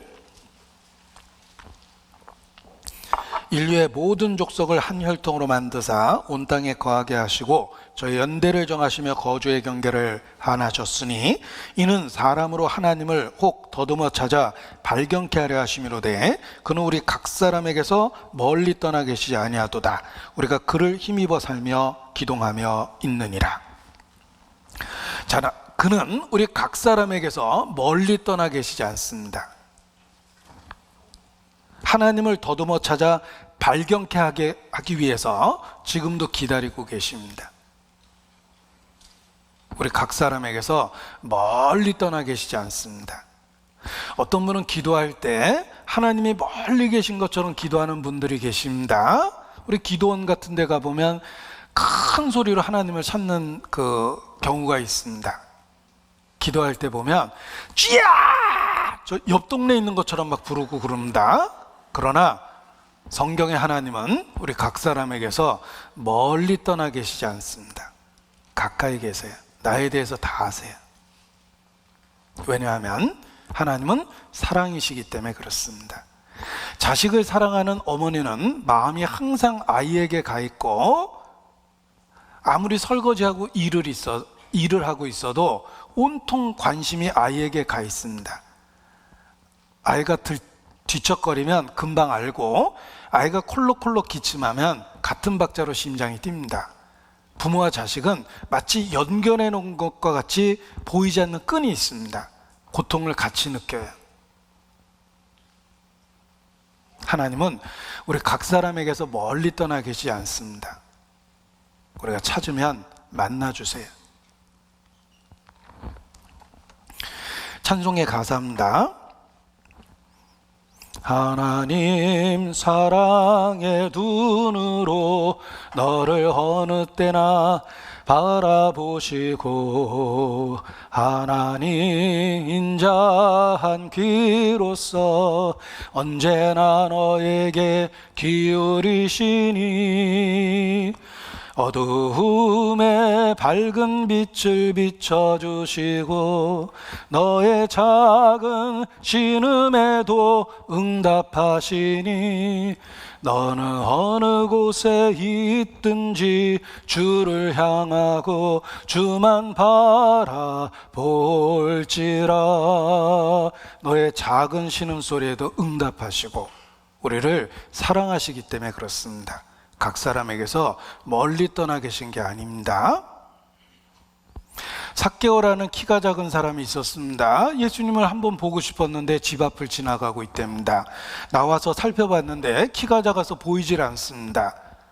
이 삭개오는 세리장, 그 세무서의 어른이었음에도 불구하고 예수님을 보겠다는 욕망에 예수님의 동선을 따라서 앞으로 달려가서 뽕나무 위에 올라갔습니다. 예수께서 가시다가 뽕나무 위에 있는 삭개오를 보시고 이름을 부릅니다. 삭개오야, 내려오라. 이름을 물어보신 게 아니라 알고 계셨어요. 예수님은 육체를 갖고 이 땅에 오신 하나님, 곧 하나님의 아들입니다.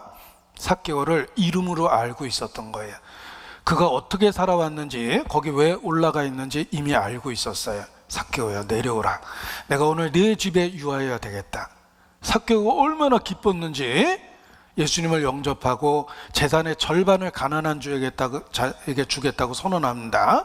평생 돈 욕심으로 살았던 그가 돈에 대한 욕심이 없어진 거예요. 그리고 누군가의 것을 빼앗았다면 4배를 갖겠다고 선언합니다. 삭개오가 예수님을 만나고 새 사람이 됐습니다. 변할 수밖에 없었던 이유는 예수께서 그를 알고 계셨다는 거예요. 여러분, 제가 인천공항에서 이렇게 얼쩡거리는데 미국 바이든 대통령이 마침 입국하다가 저를 보고 달려오셨습니다. 소도성 목사님 안녕하셔요. 예, 안녕하세요. 그날 밤 신문에 제 이름이 나올 겁니다. 서도석, 그는 누구인가? 뭐 이렇게. 바이든 대통령이 달려와서 폴더 인사하되 그는 과연 누구인가? 여러분, 미국 대통령이 개인적으로 아는 척해도 영광일 겁니다. 창조주께서 우리 각 사람을 알고 계신다는 거예요. 내가 실수로 태어난 게 아니고 의미 없이 태어난 것도 아니고 하나님은 처음부터 나를 알고 계셨고 나에 대한 모든 걸 알고 계십니다. 우리 각 사람에게서 멀리 떠나 계신 게 결코 아닙니다. 성경을 배워보면 그것을 알게 돼요. 여러분, 말씀을 들어보면 제가 이렇게 대중적으로 얘기하고 있음에도 불구하고 꼭 나에게 하는 이야기처럼 들립니다. 하나님 말씀이기 때문에 그런 거예요. 하나님은 내 자신에 대해서 알고 계시다는 거예요. 태양은 하나지만 지구상에 존재하는 모든 사람에게 충분한 빛을 비춰줍니다. 모세가 출애굽할 때도 저 태양이 있었고 바울이 설교할 때도 저 태양이 있었습니다.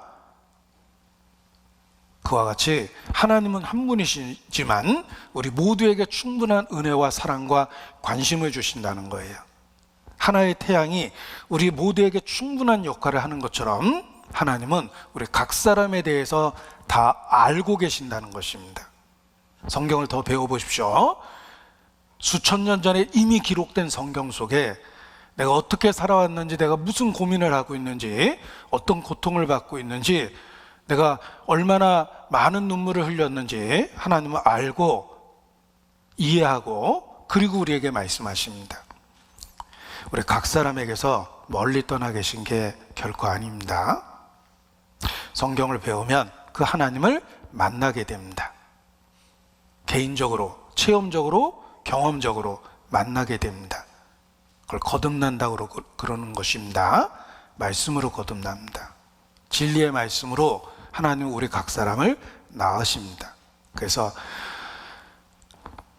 진리를 받아들이려는 정직한 마음과 넓은 마음으로 말씀을 잘 들으면 이 한 주간이 하나님을 발견하는 놀라운 시간이 될 것입니다. 자, 여기 사도행전 17장 26절 다시 보겠습니다. 인류의 모든 족속을 한 혈통으로 만드사 온 땅에 거하게 하셨다. 모든 족속이 한 혈통이라고 말씀하십니다. 자, 지금 세계 인구가 75억이 넘습니다. 이 75억이 넘는 모든 족속이 한 혈통이랍니다. 과거로 올라가 보면 인구는 줄어들게 돼 있습니다. 인구 증가를 역계산하면 예수님 당시에 인구가 2억 정도 됐다고 수학적으로 역계산이 나와요. 계속 과거로 올라가면 인구는 더 줄어들겠죠. 그래서 피라미드 구조를 갖게 됩니다. 성경이 사실이라면 최초의 사람이 나올 것입니다. 아담입니다. 아담의 갈비뼈로 여자를 지으셨습니다. 하와입니다. 모든 족속이 한 혈통이랍니다. 자, 모든 족속의 혈액형을 조사해 보니까 A형, B형, AB형, O형입니다. 한 과학자가 인류의 혈액형을 ABO식으로 분류해서 4가지 혈액형이 나타난 겁니다. 아담이 A형이고 하와가 B형이라면 친자 계산하는 법이 있습니다. 4가지 혈액형이 나타나요. 인류가 갖고 있는 혈액형은 한 조상에게서 나온 것이다 라고 이야기합니다. 모든 족속은 정말 한 혈통이었습니다. 이것을 과학적으로 입증한 사람이 카를란토 슈타이너 박사입니다. 훌륭하신 분입니다. 소개해드립니다. 혈액형의 비밀을 밝혀낸 카를란토 슈타이너 박사입니다. 이분이 혈액형의 비밀을 밝히고 ABO식으로 분류하면서 노벨 의학상을 받게 됩니다. 이분 덕분에 혈액형의 비밀이 밝혀졌어요. 안전한 수혈의 관계가 입증된 겁니다. 이 카를란토 슈타이너 박사가 지금까지 살려준 사람이 10억 명이 넘는 데입니다. 여러분 중에 수술했던 분은 오늘 드디어 생명의 은인을 알게 된 거예요. 이 카를란토 슈타이너 박사 덕분에 안전한 수혈을 받았던 겁니다. 생명의 은인이죠. 지금까지 10억 명 이상을 살려줬답니다. 영화 슈퍼맨보다 더 훌륭한 분입니다. 슈퍼맨은 영화 끝날 때까지 몇 명 살리던가요? 절반은 연애하느라고 돌아다녀서 몇 명 살리지도 못합니다. 그런데 이분은 10억 명을 살렸어요. 혈액형의 비밀을 밝힌 겁니다.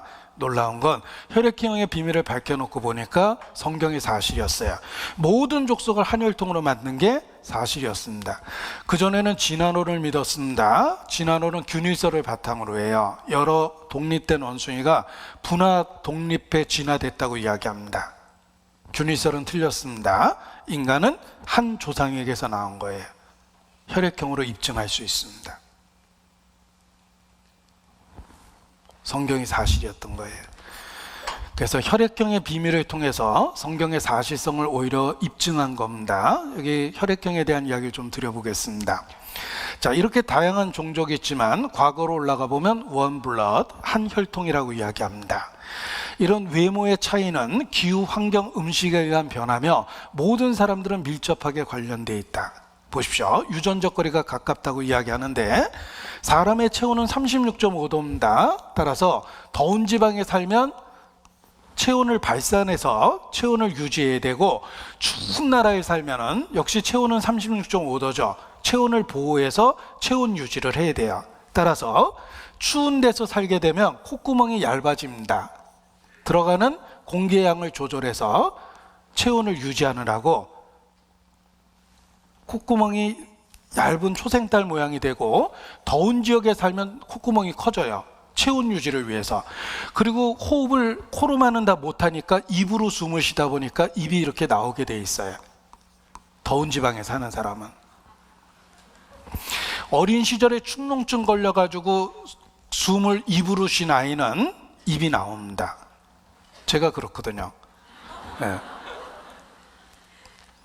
이게 호흡을 입으로 쉬면 입이 자꾸 나오게 돼 있어요.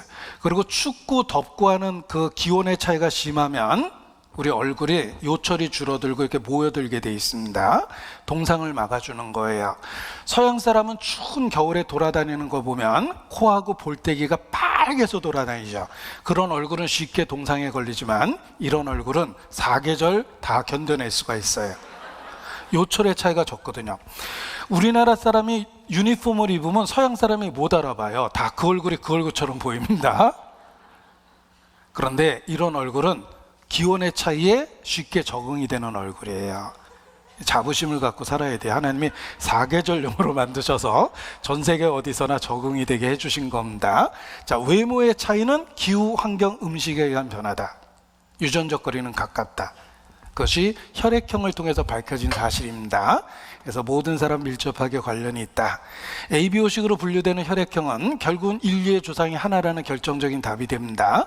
멘델의 유전 법칙으로도 입증될 수 있다는 거예요.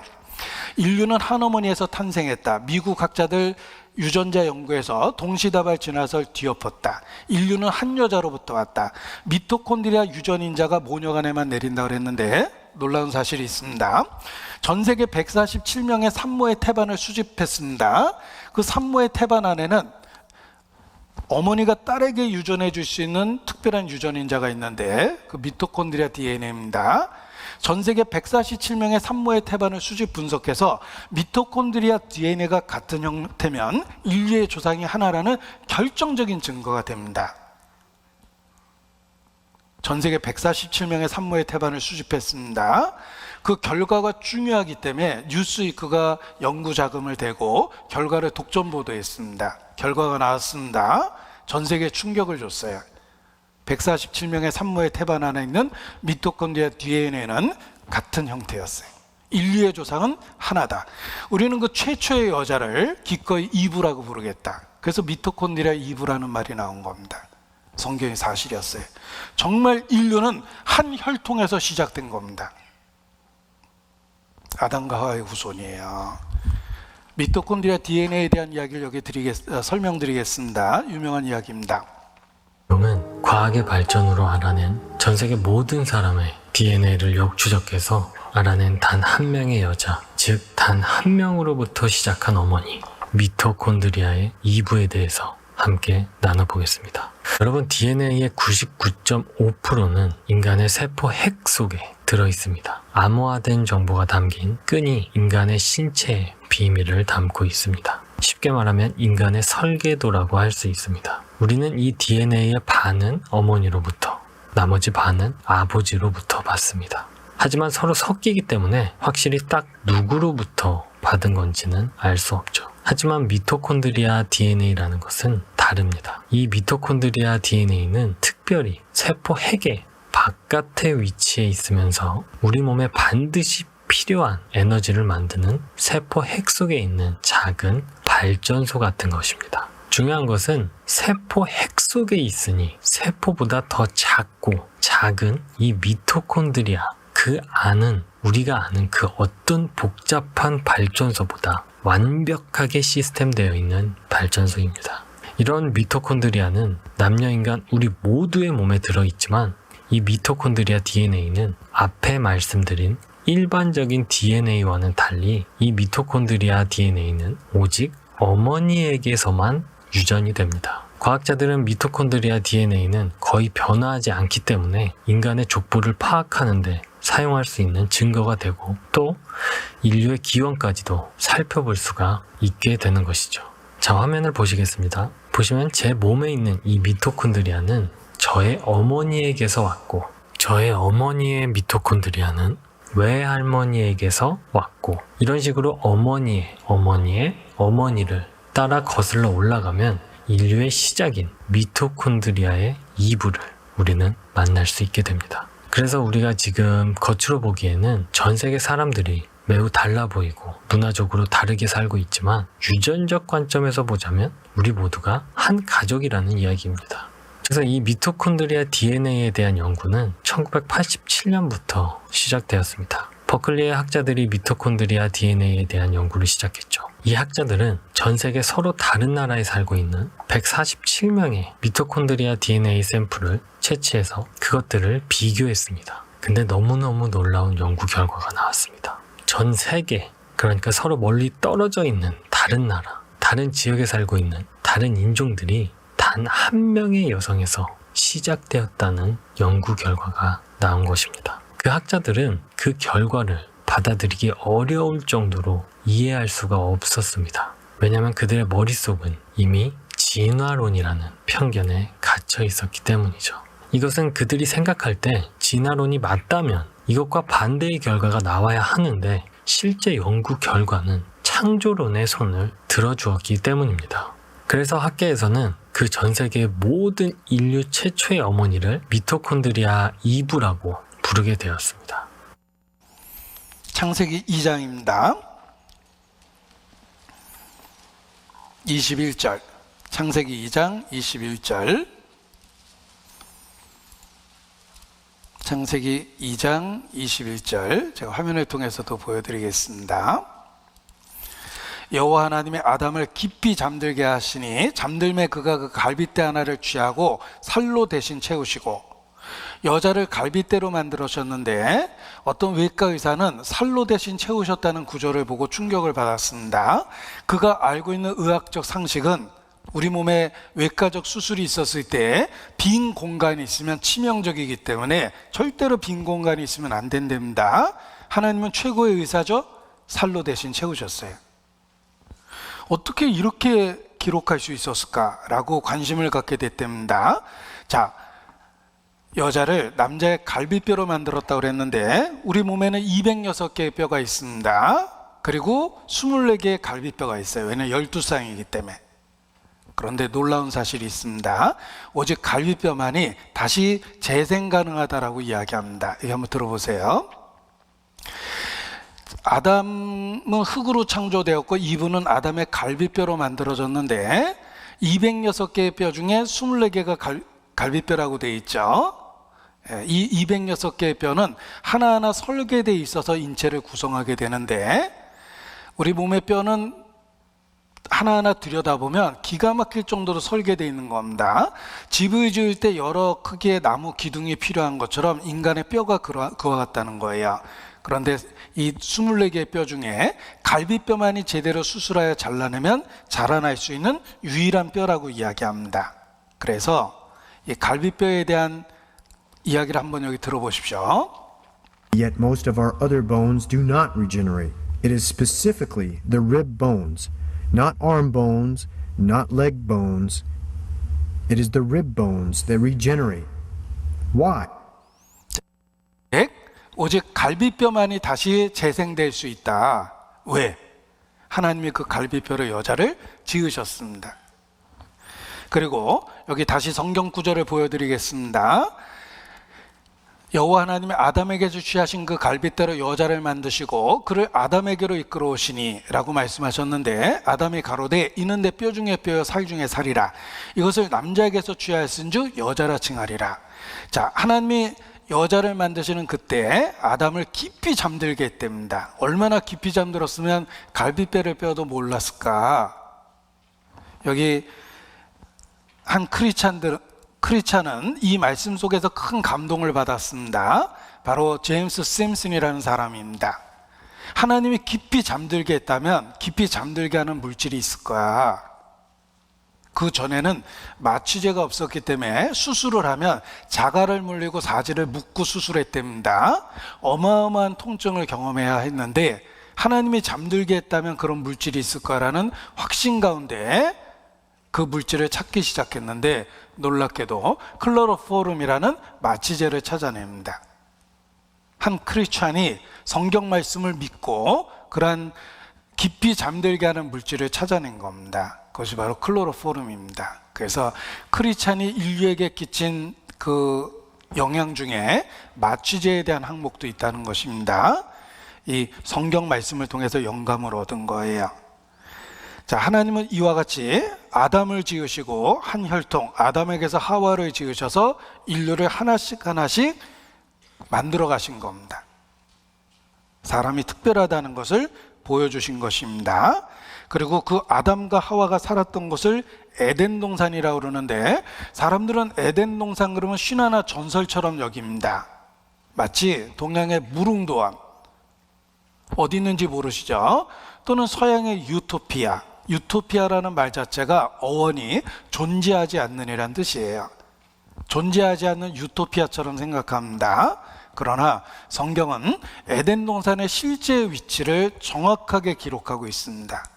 그 에덴 동산의 주소를 보여드리겠습니다. 성경에 에덴 동산의 위치가 정확하게 기록되어 있는데, 여기 창세기 2장 10절부터 주소가 정확하게 기록되어 있습니다. 강이 에덴에서 발원하여 동산을 적시고 거기서부터 갈라져 네 근원이 되었으니 첫째 이름은 비손이라. 금이 있는 하웰라 온 땅에 둘렸고 그 땅의 금은 정금이요 그곳에는 베델레헴과 호마노도 있으며, 베델레헴과 호마노는 진주 종류의 보석입니다.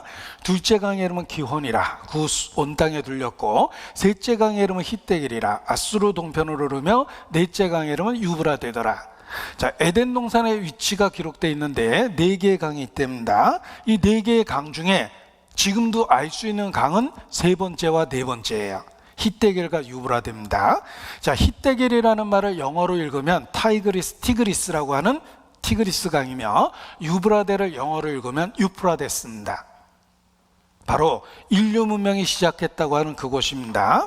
우리가 세계사 책을 보면 인류는 오리엔트에서 출발했다고 써 있습니다. 오리엔트는 동쪽이라는 뜻인데 지금의 중동 지방입니다. 인류는 오리엔트, 중동에서 출발했습니다. 메소포타미아에서 시작했습니다. 메소포타미아라는 말은 두 강가 사이입니다. 지금의 이라크입니다. 그 두 강은 티그리스, 유프라데스와 티그리스 강입니다. 여기가 메소포타미아하고 지금의 이라크입니다. 유프라데스, 티그리스입니다. 성경은 에덴 동산이 바로 티그리스, 유프라데스 그리고 나머지 두 강가 사이에 있답니다. 강이 4개라고 그랬는데 왜 2개밖에 없을까? 그 2개의 강이 어디 갔는지 성경에 써놓으셨습니다. 에스겔 31장 16절에 보면 에덴의 모든 나무가 지하에 있다라고 되어 있어요. 18절에도 나오죠. 에덴의 모든 나무가 지하에 내려갔다고 되어 있습니다. 영어 번역인데 에스겔 31장 16절에 보면 All the trees of Eden, 에덴의 모든 나무가 지구의 지하에서 쉬고 있다라고 되어 있죠. 에덴 동산이 지하로 내려갔답니다. 보십시오. 여기가 이라크입니다. 이 밑에 남쪽으로 바레인이라는 데가 있고, 그리고 서쪽으로 사우디아라비아가 있습니다. 사우디아라비아 쪽으로 지하에 엄청난 강줄기가 있고, 바레인 쪽으로 또 하나의 강줄기가 있어요. 지하에. 여기가 바로 에덴 동산이었던 겁니다.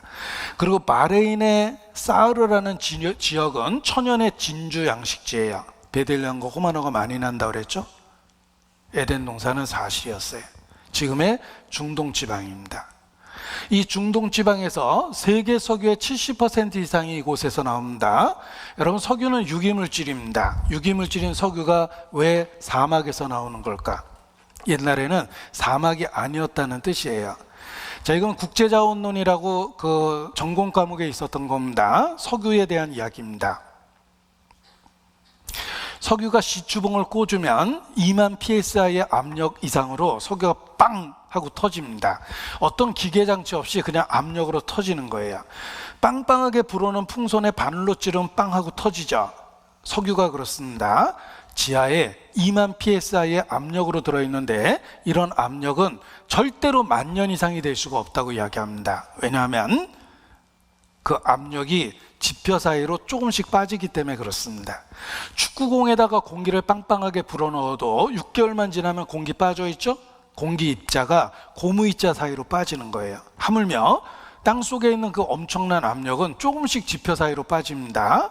지금도 2만 psi 이상으로 큰 압력으로 석유가 들어있다는 건 석유가 절대 오래되지 않았다는 뜻이에요. 에덴 동산이 지하로 내려갔던 그곳에서 석유가 나오고 있습니다. 이 강줄기를 따라서 유전지대가 형성되어 있어요.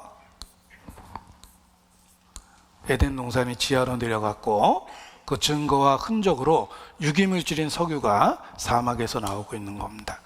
에덴 동산은 실제로 중동 지방에 있었습니다. 그것을 과학자들이 입증해냈습니다. 어떻게 입증했나 보세요. 여기 여러 증거가 있습니다. 성서의 에덴 동산은 어디에 있었을까? 바로 이곳이다. 바레인의 고대 도시 사르는 물 자원 등 정황이 창세기와 유사하다. 에덴은 지중해 깊은 곳에 잠겼을까? 홍수 이후 지각 변동으로 묻혀버렸는데 에덴 동산은 메소포타미아에 있었고 성경은 역사적 사실의 반영이라고 월간과학도 말합니다. 천지 창조의 무대는 메소포타미아였다. 아라비아도 옛날엔 비옥했고 6,000년 전에 거대한 수로를 지하에서 찾아냈는데 확대해보면 사막 속에 지하에 엄청난 강줄기가 실제로 있었다는 거예요. 그래서 4개의 강줄기를 실제로 찾아냈습니다. 이라크 쿠르나를 중심으로 해서 4개의 강이 흘러가고 있다. 여기가 유프라데스, 티그리스, 사우디아라비아, 바레인 쪽으로 강줄기가 있었다. 거기서 세계 석유의 대부분이 나오고 있으며 이 석유 유전지대는 거의 대부분 강줄기를 따라서 나오고 있다는 겁니다. 에덴 동산의 강을 발견했다. 이라크 쿠누나 지역이 낙조시스라는 에덴 동산 옛날짜리며 에덴 동산은 지금의 페르시아만으로 잃어버린 강 비손의 흔적을 발견했다. 기사 내용을 확대해보면 자린 교수팀은 중동 지역에 화석화되어 있는 강을 발견했고 잃어버린 강으로 불렸던 에덴 동산의 그 강을 발견했다는 것입니다. 콜롬비아도 고대 강을 발견했고 우주의 최신 기술이 고대 문명의 수수께끼를 푸는데 지하에 엄청난 강줄기가 있다는 것입니다.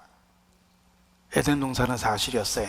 MBC에서도 보도했습니다. MBC입니다. 만나면 좋은 친구입니다. 광활한 고요함이 우리를 압도합니다. 영원성이 있죠. 이곳에서는 아무것도 변하지 않는다고 믿게 되지만 그것은 환상에 불과합니다. 이 모래바다 아래에는 놀라운 비밀이 놓여 있습니다.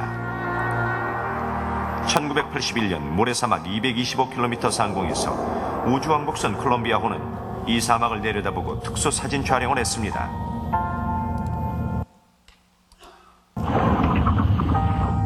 그 결과는 정말 놀랄만한 것이었습니다.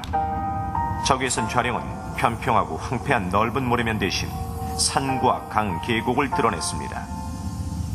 사막의 표면에서 불과 몇 미터 아래에 숨겨진 세상을 폭로한 것입니다.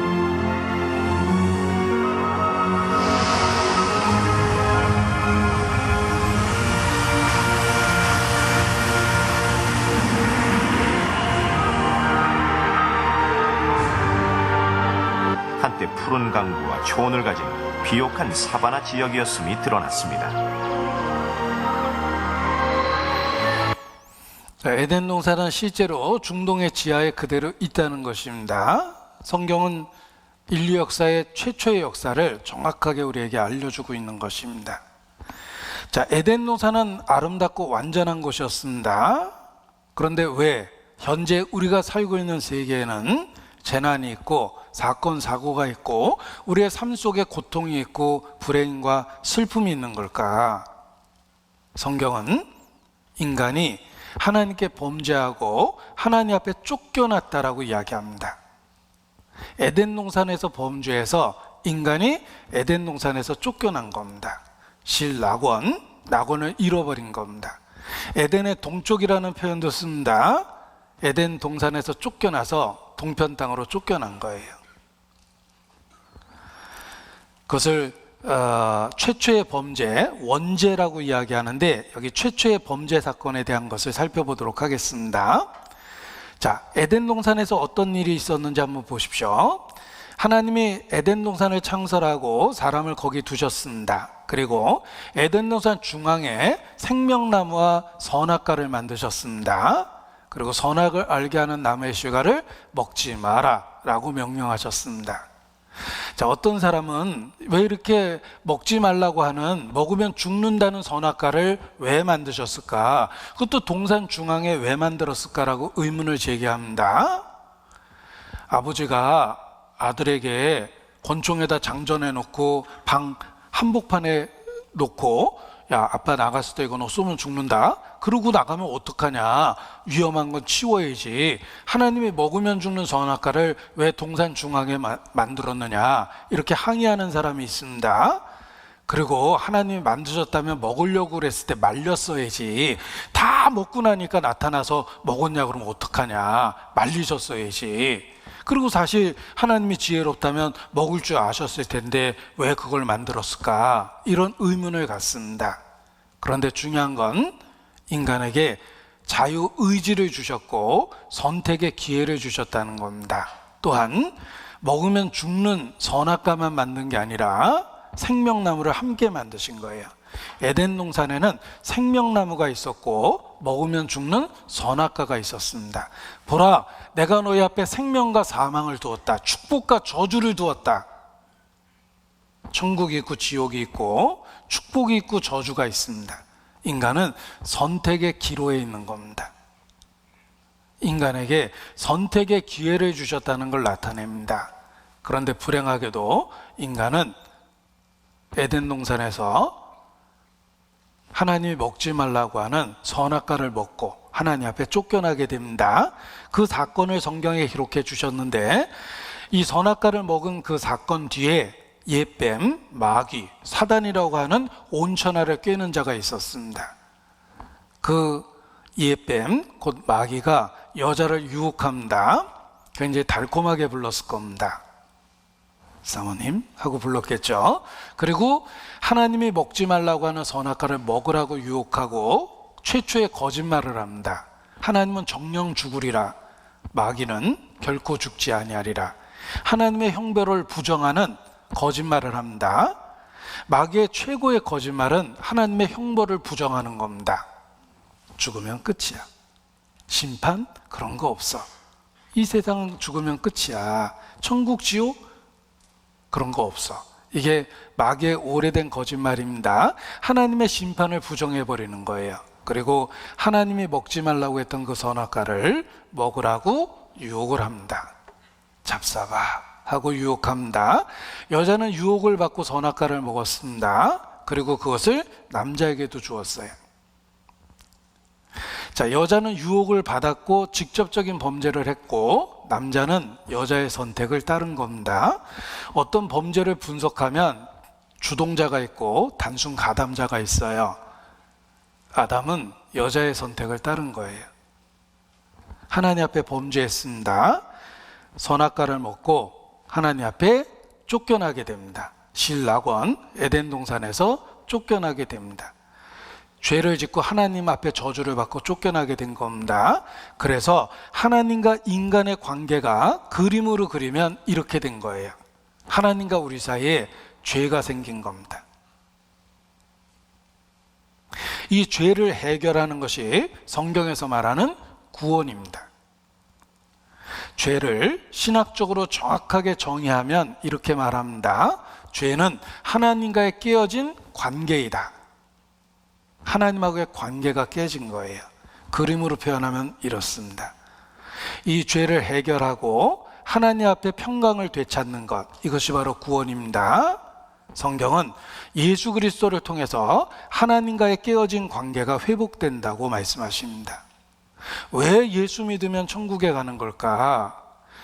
우리가 길에 가다 보면 많이 듣는 이야기입니다. 예수, 천국, 불신, 지옥.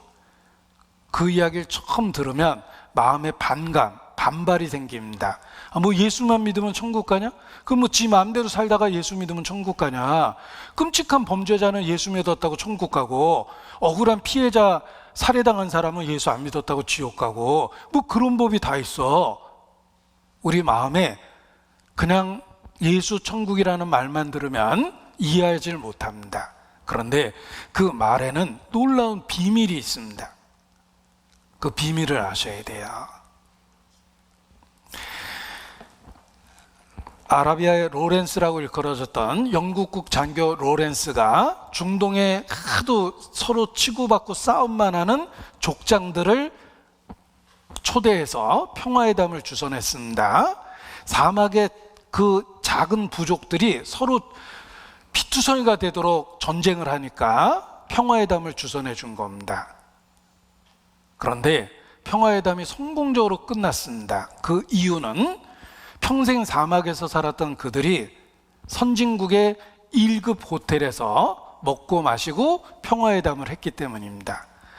그 족장들이 가장 감동 깊었던 것은 방 안에 욕실이라고 이야기합니다. 그 욕실에서 수도꼭지를 틀면 물이 막 나오는 겁니다. 사막에서 살았던 그들에겐 거의 기적이었습니다. 어떻게 꼭지만 틀면 물이 나올까? 평화회담이 성공적으로 끝나는데, 끝나는 날 집으로 돌아가기 위해서 아무리 광고를 해도 내려오질 않더래요. 할 수 없이 로렌스가 방마다 쫓아다니면서 데려왔는데 안 내려오는 이유가 있었습니다. 그들은 방 안에 욕실에 있는 수도꼭지를 뜯어내려고 막 낑낑대고 있더랍니다. 죄송하지만 이것만 갖고 가면 우리나라에 가서 틀면 물이 나올 게 아니냐, 이렇게 생각을 했답니다. 그걸 알아듣게 설명하느라고 애를 먹었답니다. 수도꼭지만 뜯어가서 되는 게 아니고 파이프 라인에 수도회사하고 연결돼서 강물을 보내줘야지만 물이 나오는 거다라고 설명을 했을 때야 그 수도꼭지를 띄는 것을 포기했답니다. 자, 이 이야기를 드린 이유가 있습니다. 그냥 정답만 예수 믿으면 천국 간다라고 들으면 마치 수도꼭지를 떼내는 것과 똑같습니다. 그게 무슨 뜻인지 알지도 못하고 깨닫지도 못합니다. 구원이 이루어지지도 않습니다. 도대체 예수, 그가 누구시고 예수 믿는다는 게 무슨 뜻인지 알아야지만 비로소 예수님을 믿으면 왜 하나님하고의 관계가 회복되는지, 죄를 용서받을 수 있는지를 깨닫게 되는 겁니다. 그래서 우리는 정답을 어디선가 들었습니다. 예수 믿으면 천국 간다는 그 정답을 들었습니다. 이번 강연회를 통해서 도대체 예수가 누구시며 왜 예수 믿으면 천국 가는지 그 답을 찾으셔야 됩니다. 성경에 답이 있습니다. 이사야서 59장 1절부터의 말씀을 화면을 통해서 보여드리겠습니다. 이사야서 59장 1절부터 제가 읽어드립니다. 여호와의 손이 짧아 구원치 못하심도 아니요 귀가 둔하여 듣지 못하심도 아니라 오직 너희 죄악이 너희와 너희 하나님 사이를 내었고 너희 죄가 그 얼굴을 가리워서 너희를 듣지 않으시게 함이니 이는 너희 손이 피해 너희 손가락이 죄악에 더러웠으며 너희 입술은 거짓을 말하며 너희 혀는 악독을 바람이라. 보십시오. 내가 아무리 하나님께 부르짖어도 응답하지 않습니다. 여호와의 손이 짧아 구원치 못하심도 아니요 귀가 둔하여 듣지 못하심도 아니라. 왜 하나님 나의 고통 어린 울부짖음에 침묵하셨습니까? 2절 오직 너희 죄악이 너희와 너희 하나님 사이를 내었고 너희 죄가 그 얼굴을 가리워서 너희를 듣지 않으시게 함이니. 너희 죄악이 너희와 너희 하나님 사이를 내었다. 하나님과 나 사이에 죄와 악이 있다라고 이야기합니다. 자, 성경은 말합니다. 하나님 그리고 그 앞에 사람이 있습니다. 인류가 있습니다. 나라는 존재가 있습니다. 그런데 하나님과 인간의 관계가 이렇게 딱 분리되어 있다는 뜻입니다. 큰 골짜기에서 분리되듯이 하나님과 나 사이에 죄와 악이 있어서 하나님과의 관계가 분리되어 있는 거예요. 성경에 죄싹은 사망이라고 되어 있습니다. 인간은 하나님 앞에 영적으로 죽어 있는 거예요. 아무리 사랑하는 자식이지만 죽으면 끌어안고 있을 수가 없어요. 벌레가 생기고 냄새가 나고 물이 흐릅니다. 묻어줘야 되는 거예요. 우리가 사람이 죽으면 이렇게 덮어놓는 이유는 가장 좋았던 아름다운 모습을 기억하겠다는 뜻입니다. 그렇지 않고 죽은 그 모습 그대로 놔두면 가장 흉악한 모습, 점점 부패되는 모습을 봐야 돼요.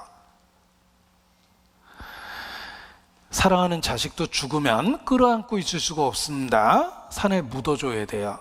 인간은 죄 때문에, 악 때문에 하나님 앞에 영적으로 죽은 겁니다. 그래서 하나님하고의 관계가 분리되어 있다는 거예요.